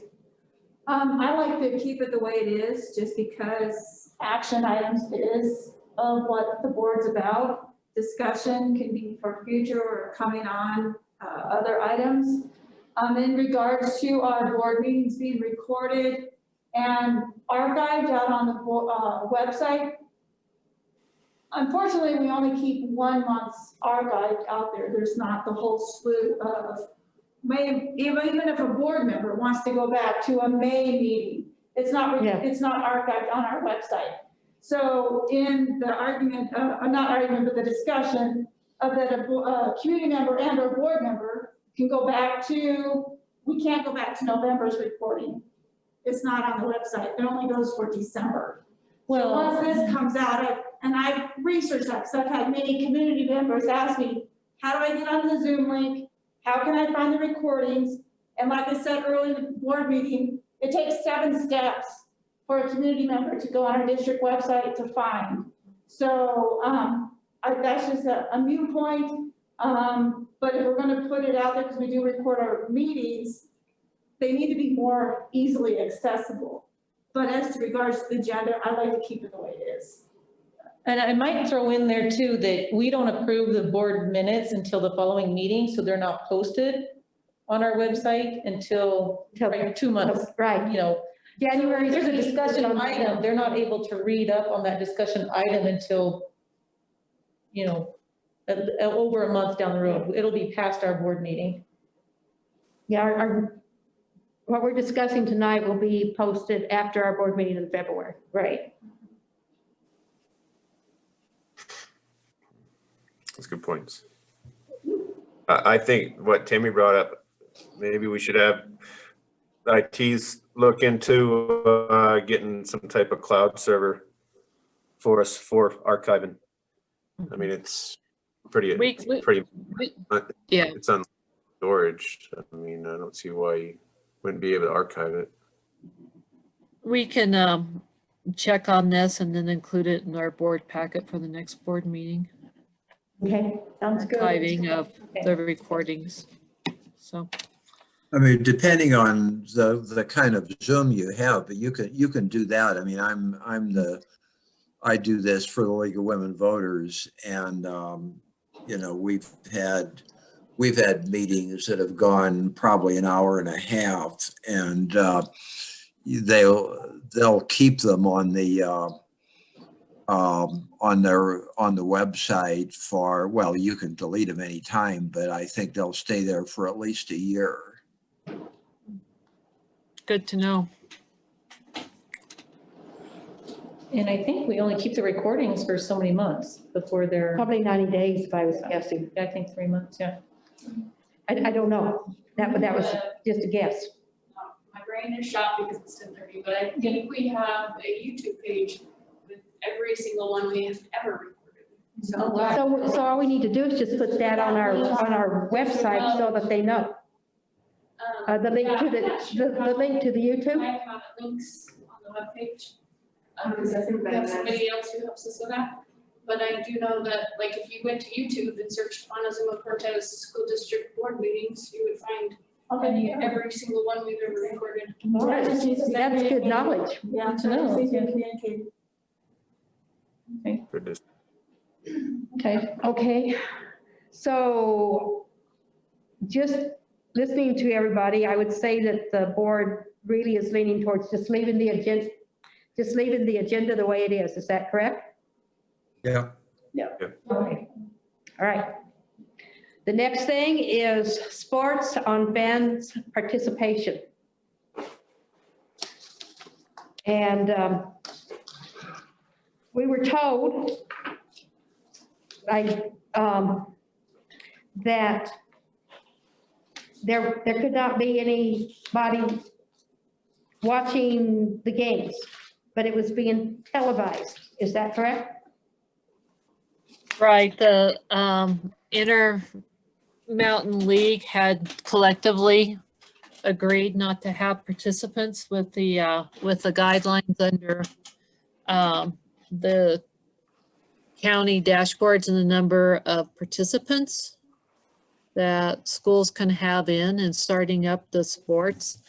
And so I do have Eric Chandler and Dave Robinson here who have been waiting very patiently, I might add, to get to this agenda. Yeah, so I know this was a concern that a board member brought up, was not having participants in the stands. Is that correct? That is correct. Okay, so with that, Dave and Eric, would you like to start talking, and do you want me to project the rubric that we're going off of with the county dashboard, or how would you like to start this? Sure, that would be great. And good evening, board, and everybody that's hung in there. Thank you for hosting us on this. One of the things that I want to say is that, like, I feel like my number one job is to get kids active and get them involved in things which we've been so lucky to be approved by the county to be having sports this semester. With this season B. Secondary, I'm a parent also, and so I understand the heart of the complaints, because I would want to watch my child be able to play in their seasons, whether they're a freshman or a senior. It's highly important for our fan base, but our number one responsibility is to keep our kids safe and to give them the best opportunity, I feel, to have a full season. And so the variances that Lori's displaying there, we came up with a little matrix that allows us to kind of take a look at what the county is portraying as far as our color system, and be able to modify and move as we go up or down in the color system that our county is under. So currently we're under orange, and our projected numbers aren't looking great to be moving out of orange anytime soon, but hopefully with some vaccines and people just continuing to take care of business, maybe we'll be moving towards yellow. But each of these breakdowns here, under game personnel, it shows what we would need to have in the gym at minimum to be able to run a game. And these numbers actually go up with wrestling because we have 14 people on a roster, not 12 like we do with basketball. So this is just displaying basketball numbers. We would have 24 athletes, 6 coaches, 2 trainers, and 2 administrators at the games as a game personnel minimum. The non-essential game personnel is where we get into how people interpret or decisions are made on whether or not we have fans. So as you can see there, If you can scroll back up, Lori, just real quick. Yep, there we go. Sorry. Where it says maximum of 50 non-essential workers, scoreboard operators, book media, student managers, bus drivers, athletes, coaches for previous or upcoming games. And that's where the biggest issue lies in getting people into the gyms, is that when we have two teams that are sitting waiting to be able to play, the suggestions is that they could either sit on the bus and wait for their games, which could be a couple hours. We could place them in a classroom so that people would, be able to have more gym space, but then we would have to have people monitoring those areas, and then we would have to clean after they leave those, after our custodial staff's already cleaned them for the evening. And so working off of that 50 number, just off of what we have listed with the non-essential workers, we calculate up to anywhere in between 30 and 35 people. So that leaves us a short window of, maybe, 15 on a short side of number of people. And so as an IML, which is our Intermountain League, which is our biggest portion of our league that we are a part of, we decided that until we start dropping in the color levels, that we would just not have fans be able to go in and make that kind of a standard across our league. Now, if we move down a color level or our county is going in the right direction, that becomes a variance that we would, our superintendent, our health department, we would be able to see if we can get in more fans at that point. So if you scroll down just a little bit more, it shows where we would be able to have fans, at which color levels, and approximately how many we would be able to have during that time. Some of the things that we would run into that we have to look at are, everybody in the gym has to wear a mask. That's been a CDPHE piece for basketball, since we're talking about basketball right now. Everybody in the gym would have to wear a mask, which just constitutes another barrier for the kids to be able to play, is that referees would need to stop the game if they see people without masks on, which would just disrupt gameplay. Not a huge fan of having to deal with that, but if we get to the point where we have fans, I'll be super excited, because nothing better than home court advantage, right? Some of these other things are basic information for like what we have to do with our teams. And so being able to divide our teams that are sitting waiting to be able to play, we have to have space to be able to do that. Currently, the way that they have our benches being arranged, we have to be at the back end of our bench, because all of our bench players have to be at least 6 feet apart. Everybody has to be able to have a place to sit. And so we have to be measured from the side of the court to the first chair has to be 6 foot, 6 foot from each player. And then the second row of bench has to be 6 feet away from that first line. So we're pushing almost 12 to 15 feet away from the court after you count the chairs and everything else. So we lose one side of our gymnasium as far as our bleachers, because of how far back our benches have to go. So for us to be able to house the visiting teams and not have them just sitting on the bus waiting for their games to be played, we have to utilize that other side of the gym to be able to facilitate them and still be able to socially distance with the rest of our teams. And so those are just some of the things that we have to try to weigh in when we're making this decision in it. I know that it's not a popular decision, and that's one of the reasons why we've invested in excuse me, in camera systems in the gymnasiums to be able to project games. We went with an option that it actually cost my department some money so that it doesn't cost parents. There were 2 different options. One was through the National Federation of High School Sports. That option would have cost us about $3,500 a camera. And then parents would have to pay a $70 subscription fee to be able to watch the games. With the system that we're going to be using, we will be able to project on YouTube Live. Oh. I went in the dark because I guess I'm not moving enough in my office. Sorry about that, board. And so with that camera system, we are able to project on YouTube Live. And I've also been working with the local antenna TV station to be able to have a channel that when we push the button, it will project the games live also. And so we are trying to make the best of the situation and make sure that parents and families have the opportunity to be able to watch their kids live. And with that camera system, we can project wrestling matches, volleyball matches, basketball games, and whatever else we would need. And on my last point, that an issue that we have to figure out is our auxiliary gym, which is usually where our sub-varsity level games are played. We don't have the space to be able to allow fans in there. So it would bring about a small inequality where we would have some of our teams playing where there is no fans because of space availability and being able to continue to social distance, to a varsity level competition where we might be able to bring in one parent at best per kid and no visiting fans. And so once again, horribly difficult situation for us to be having to make a decision in it. I totally understand our parent hearts in that they want to see their kids. They want to see them live. They want to be rooting them on and they want to be cheering for them. And I think the best way that we can do that and assure that we have a full season is that we just continue doing the right things and hope that our county goes down to yellow where we can start allowing a little bit more fan base in.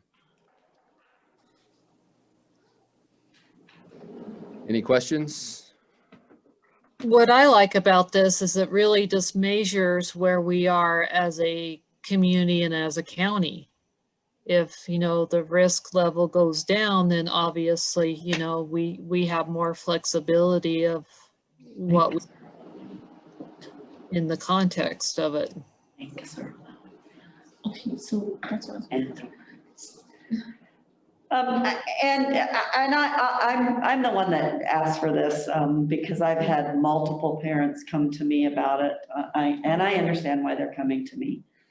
Dove Creek, Dolores, and Mancus are all allowing fans. They're smaller. Their gyms are smaller. Their teams possibly could be smaller. And we all live in the same county. So, you know, parents are very concerned about that. One parent asked me, you know, what is the most important thing that we try and get our parents to do with our kids? And that is to be involved with our kids. And now we're shutting them out. And they had a good point. Our activities and athletics are an extension of the classroom, and we're doing everything we can to try and keep our parents involved. But yet one of what is, I hate to say it all the time, but one of what is the most important thing to parents is the involvement in the athletics and the activities of their students, because that's where sometimes their kids get to shine. And yes, I want these kids to play and be able to stay safe as much as the next person, but we also need to see what Mancus, Dolores, and Dove Creek are doing to make it work for them and why it's not working for us. And just to clarify for the rest of the board members, those three districts are in a different league? Yes, yes. We are in, even though they're in the same county, because it goes by size. Well, and I think in the context of this, we're not saying no, we're saying it depends on where our community is for the safety of everyone.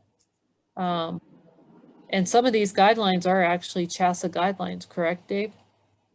There are several guidelines left open for interpretation per district and per league. Absolutely. And, you know, and just speaking on what Ms. Hall just talked about, I did do a little bit of homework just around the area and around the league. And essentially the school districts do kind of have a little bit of flex in things. The last time that I talked to the Mancus AD, they hadn't made a full decision yet or had not been approved for fans yet. I don't know if that's changed since we have talked.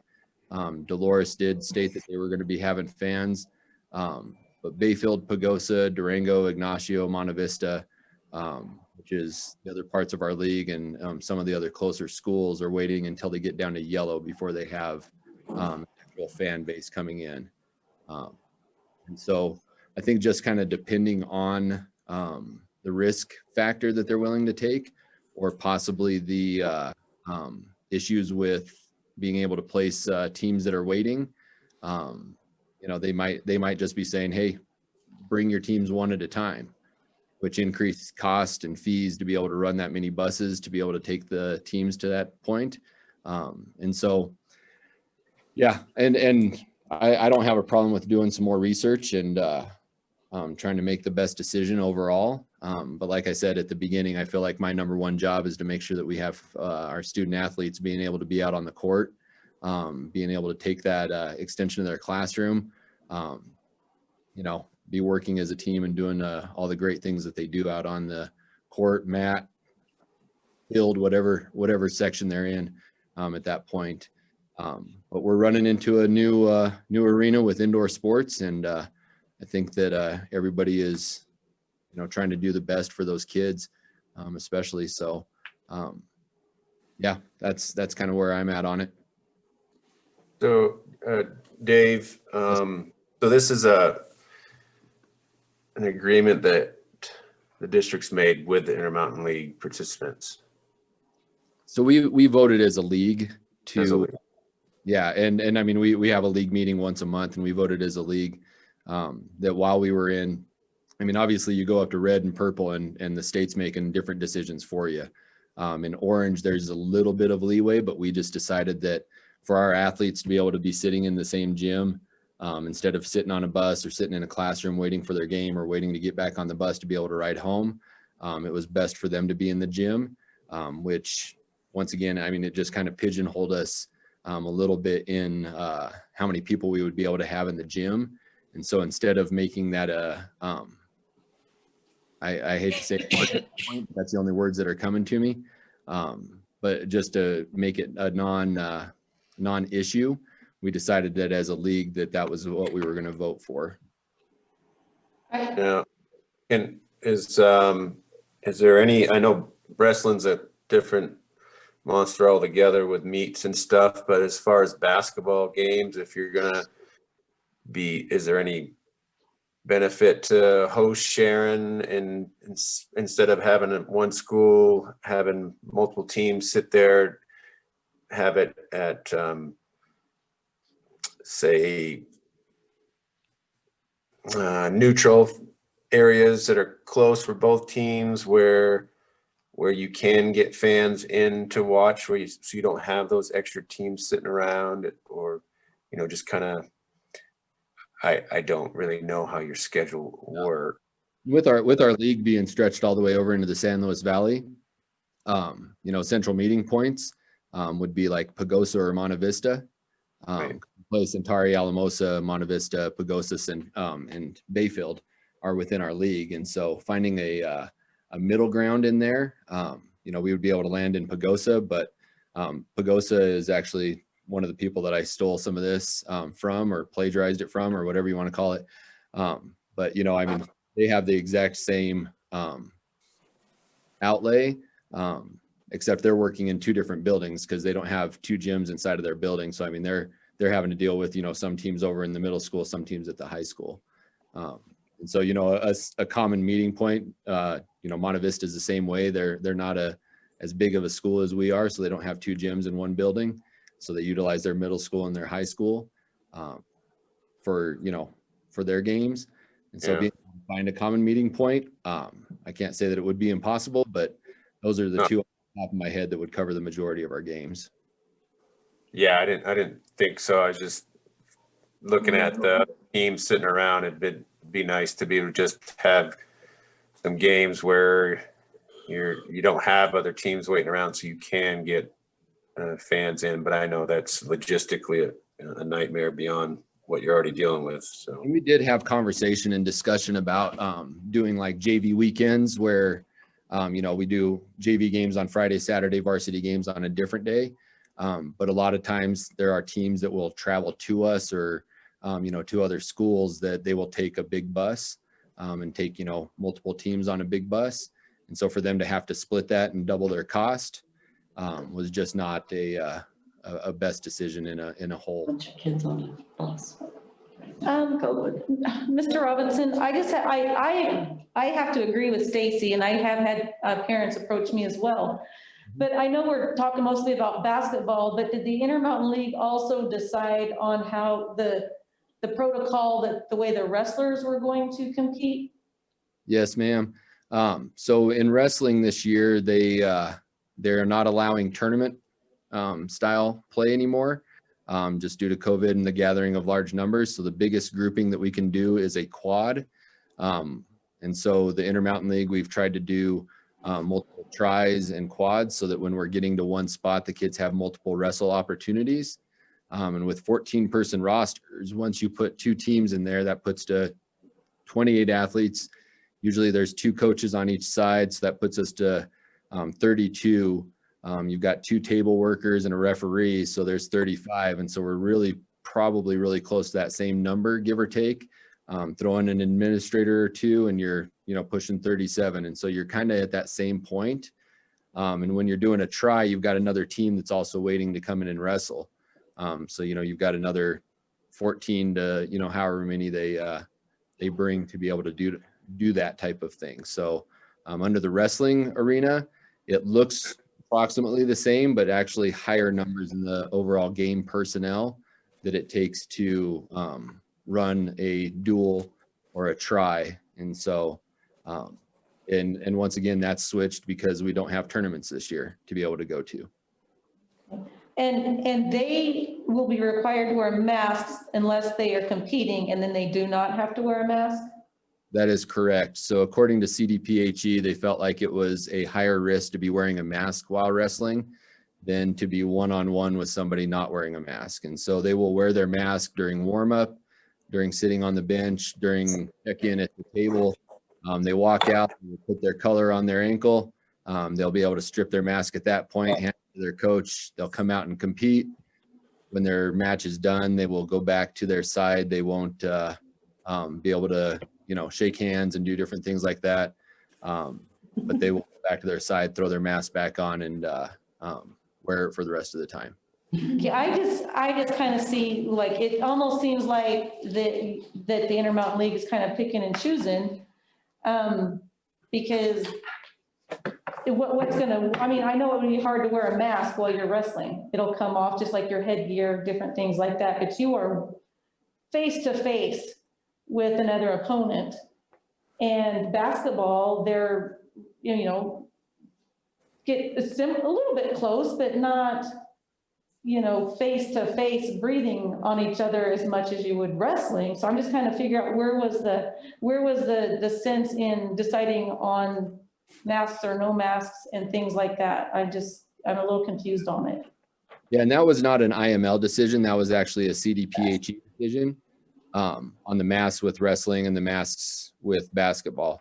And my understanding of the way that conversation went was that there's less of a risk when you have one person on one person with wrestling compared to 5-on-5 out on the court, where you're mixing germs or whatever with 4 other people, 5 other people, you know, boxing out down inside and doing things like that. I'll be honest, I had a hard time with it, really understanding how we can have one indoor sport with masks and one indoor sport without masks. But that was the decision making that the CDPHE and CHASA agreed upon with their variances.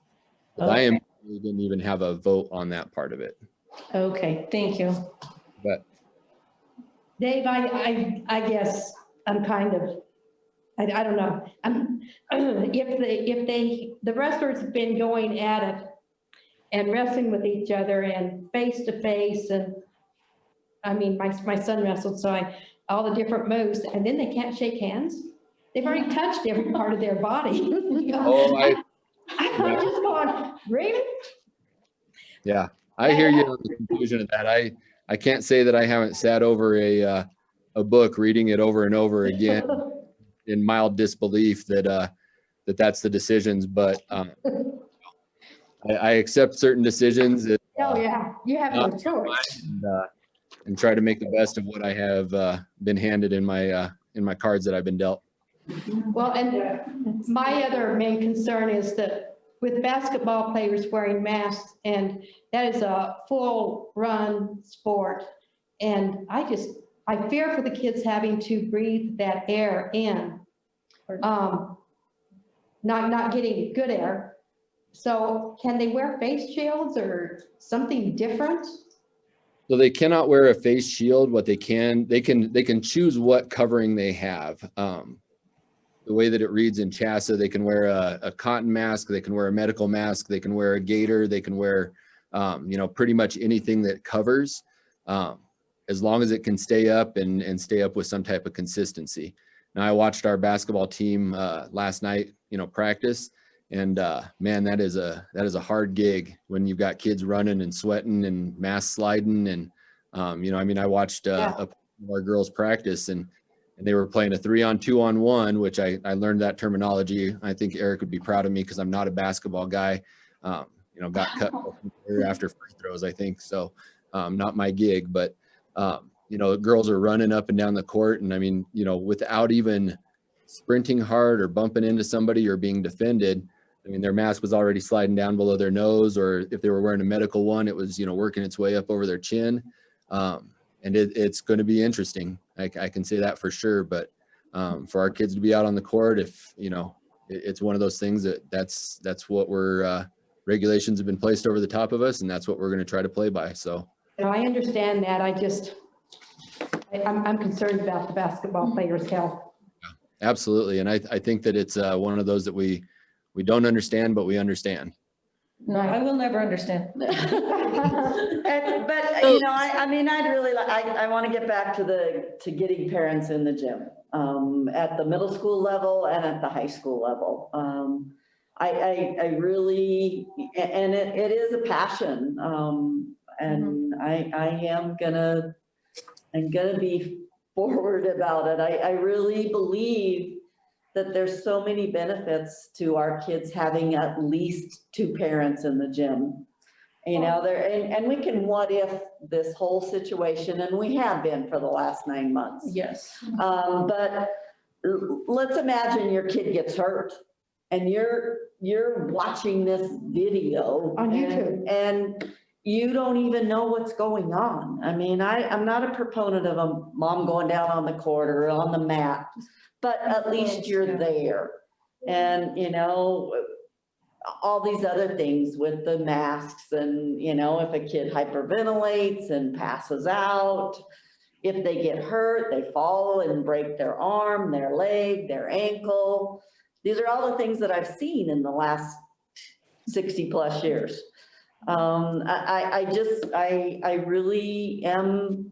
I'm really pushing to try and do something so we can at least get 2 parents, 2 people in the same household for each kid that's in there. I will help that with you. Yeah. Well, and I just received a clarifying text that Minkus is having restrictions. So they are not having participants. No, they are having participants.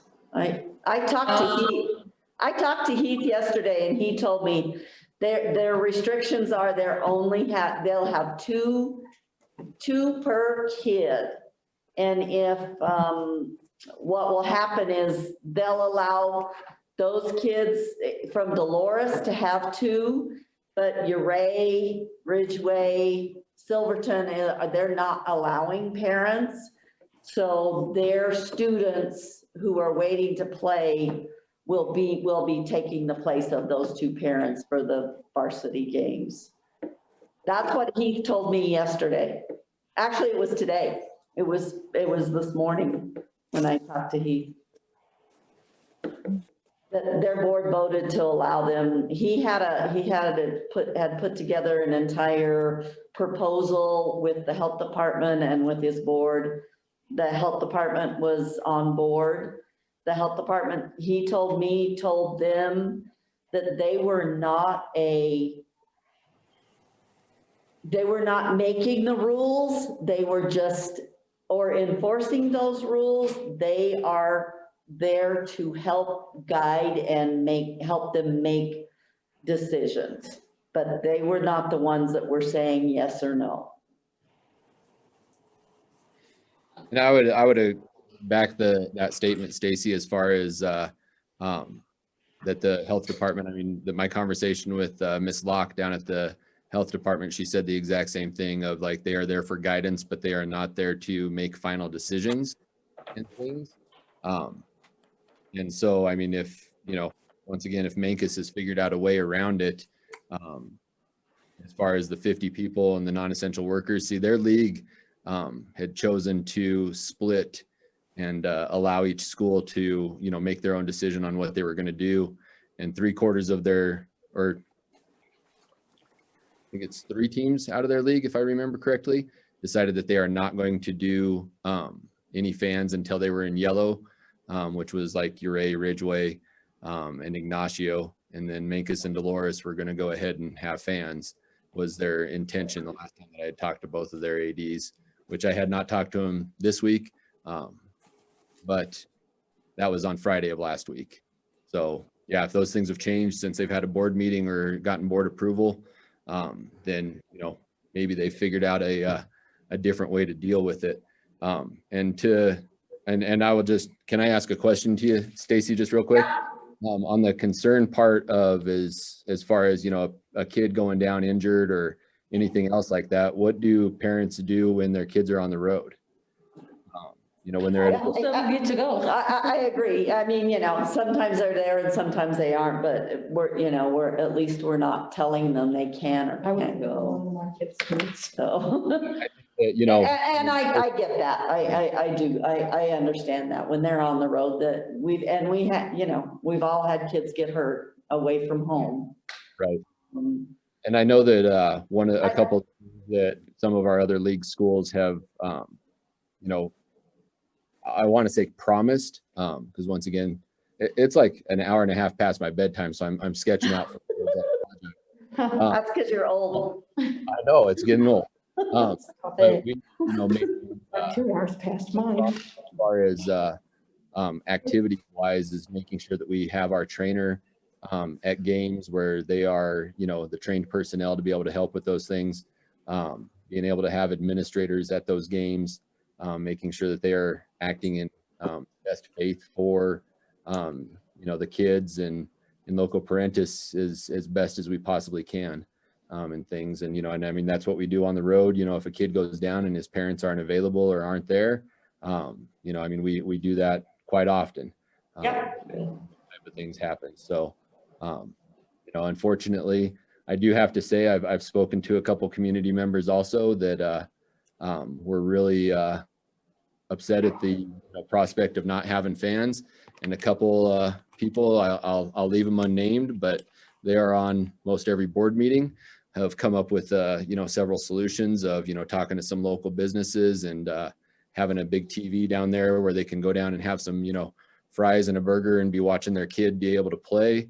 And so I think it's brought out also some creative problem solving, being able to still watch their kids, be able to still have kind of a fan base gathered around a TV, and trying to do their best in supporting their kid in those things, and which I love to see. I didn't get into this business to see parents disappear and see kids not succeed. I mean, we get into this to see kids succeed, to have those opportunities as parents. And so, yeah, that's kind of where. Yep. So when do the games start, Dave? Our first game is the 26th for basketball, and the 28th, or I can't remember off the top of my head, we might have changed a wrestling match, the 28th or 29th. So Tuesday of next week is our first basketball games, and it's either Thursday or Friday of next week is our first wrestling matches. Those are both away though, correct? Are they away? Yes. Those games are away. Yeah. So Dave, I have a question. you said that some of the chapters is open to interpretation. Could Cortez entertain the idea on Yes. on home games, just home games, allowing just Cortez, one parent per student?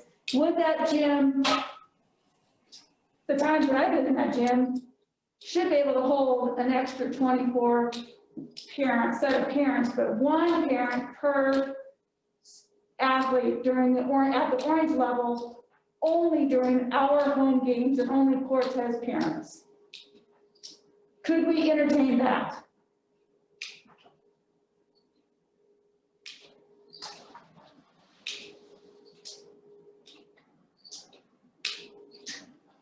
Did you follow? The presenter just said something that really hit me hard. And she said that when they got a new superintendent, she looked at him and said, "You are now driving the car." And he looked back at her and he said, "No, I'm not. You're driving the car. I'm in the passenger seat giving you the options." I thought that really struck where the division line between boards and superintendents. We have to make the final decision, but they give us all the options and tell us the repercussions, if you will, on different things. So those are my two takeaways from Caspi. Stacy. I agree. Manny was a phenomenal speaker. I would love to see him come and speak in the area. You know, maybe we can, I'm sure he's very expensive. Maybe we could get him to do 2 or 3 presentations and do, you know, split the cost with Mancus, Dolores, Delphi, Cortez. You know, if we could get all those in, that would be, he's awesome. He's phenomenal. We could get him for the first week of school to get teachers fired up. I mean, that really fired me up, and it's been for 2 or 3 months. He was great. So one of the classes I went to, just because these are my interests, was the school safety. And just listening to that man, he was a retired police officer. And he talked about all the things that needed to be happening and everything that's going on, and talked about Columbine. I personally know a young man who was in Columbine, and we watched a video. He pointed himself out. So it does, yeah, it's pretty chilling. But, you know, our district is right there with what he says needs to be happening with our school safety. And that makes me feel good for the safety of everyone. Especially since I have 6 grandkids in the district. I felt really good about listening to him and knowing what we have in place. So again, I want to thank the safety team, and you know, I think Jamie has been very instrumental in making that all happen and go the way it does. And Lori, you have too, but you know, Jamie's headed that up. Jamie's the lead on that one. Yeah. But I feel really, I feel good about that after listening to that guy. And we have such awesome first responders. that We do, are you know, just I mean, you willing to go know, above and those beyond. people are near and dear to my heart, so, I know, I feel good about what we've got in place for school safety. Anybody else? I agree, Manny Scott was really good.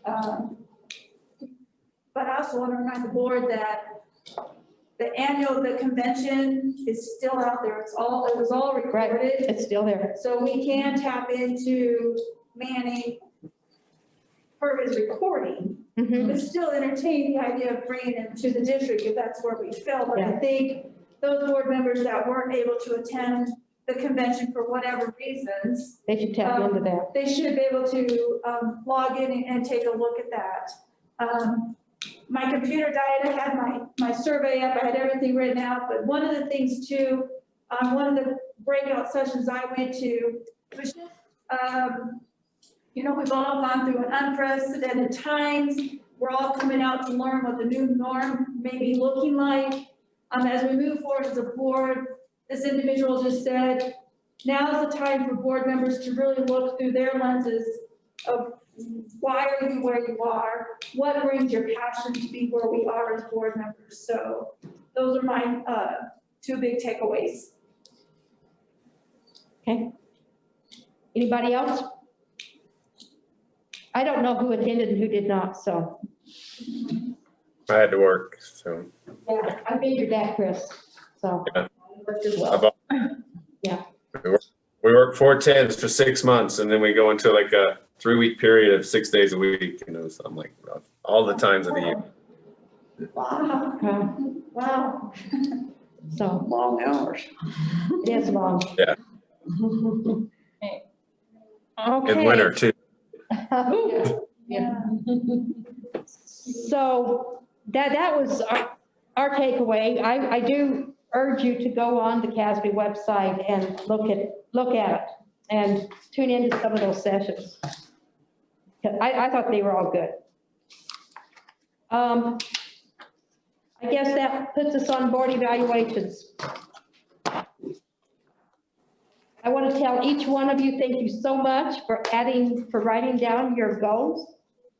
I did not ask, so maybe at our next meeting, we can narrow it down and pick 2 goals that we want to strive for, because this is way too many for us to go.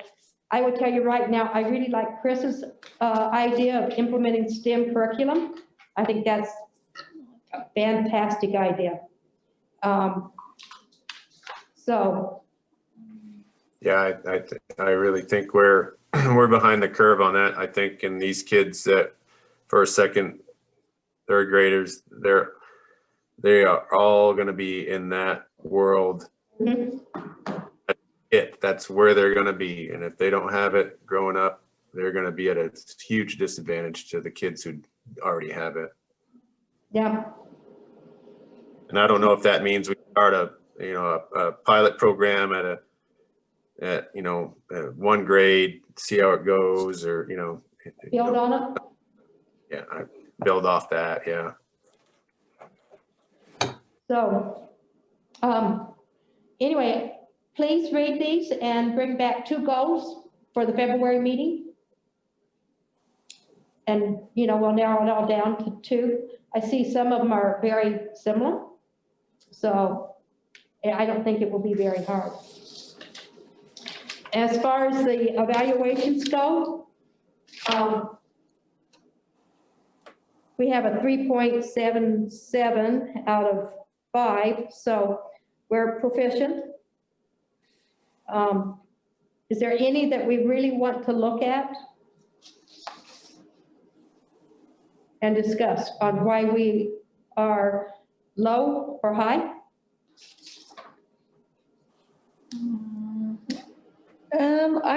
I'm trying to think where I don't even remember which one it is, but like just the proper training and there's just so much to learn, but so I don't know how you would implement that really without just doing and learning, just be there and live it and learn it as you're going. So, and I don't know if this would help or not. And Chris, you might be the person that would answer this. Would it be good for us to have a sheet of the acronyms? So that when we start talking about something, you know what we're talking about? As far like acronyms as. Oh, well, and because your wife's a teacher, probably, you'll understand, but an RTI or, All right. just para, something like that we just use without thinking.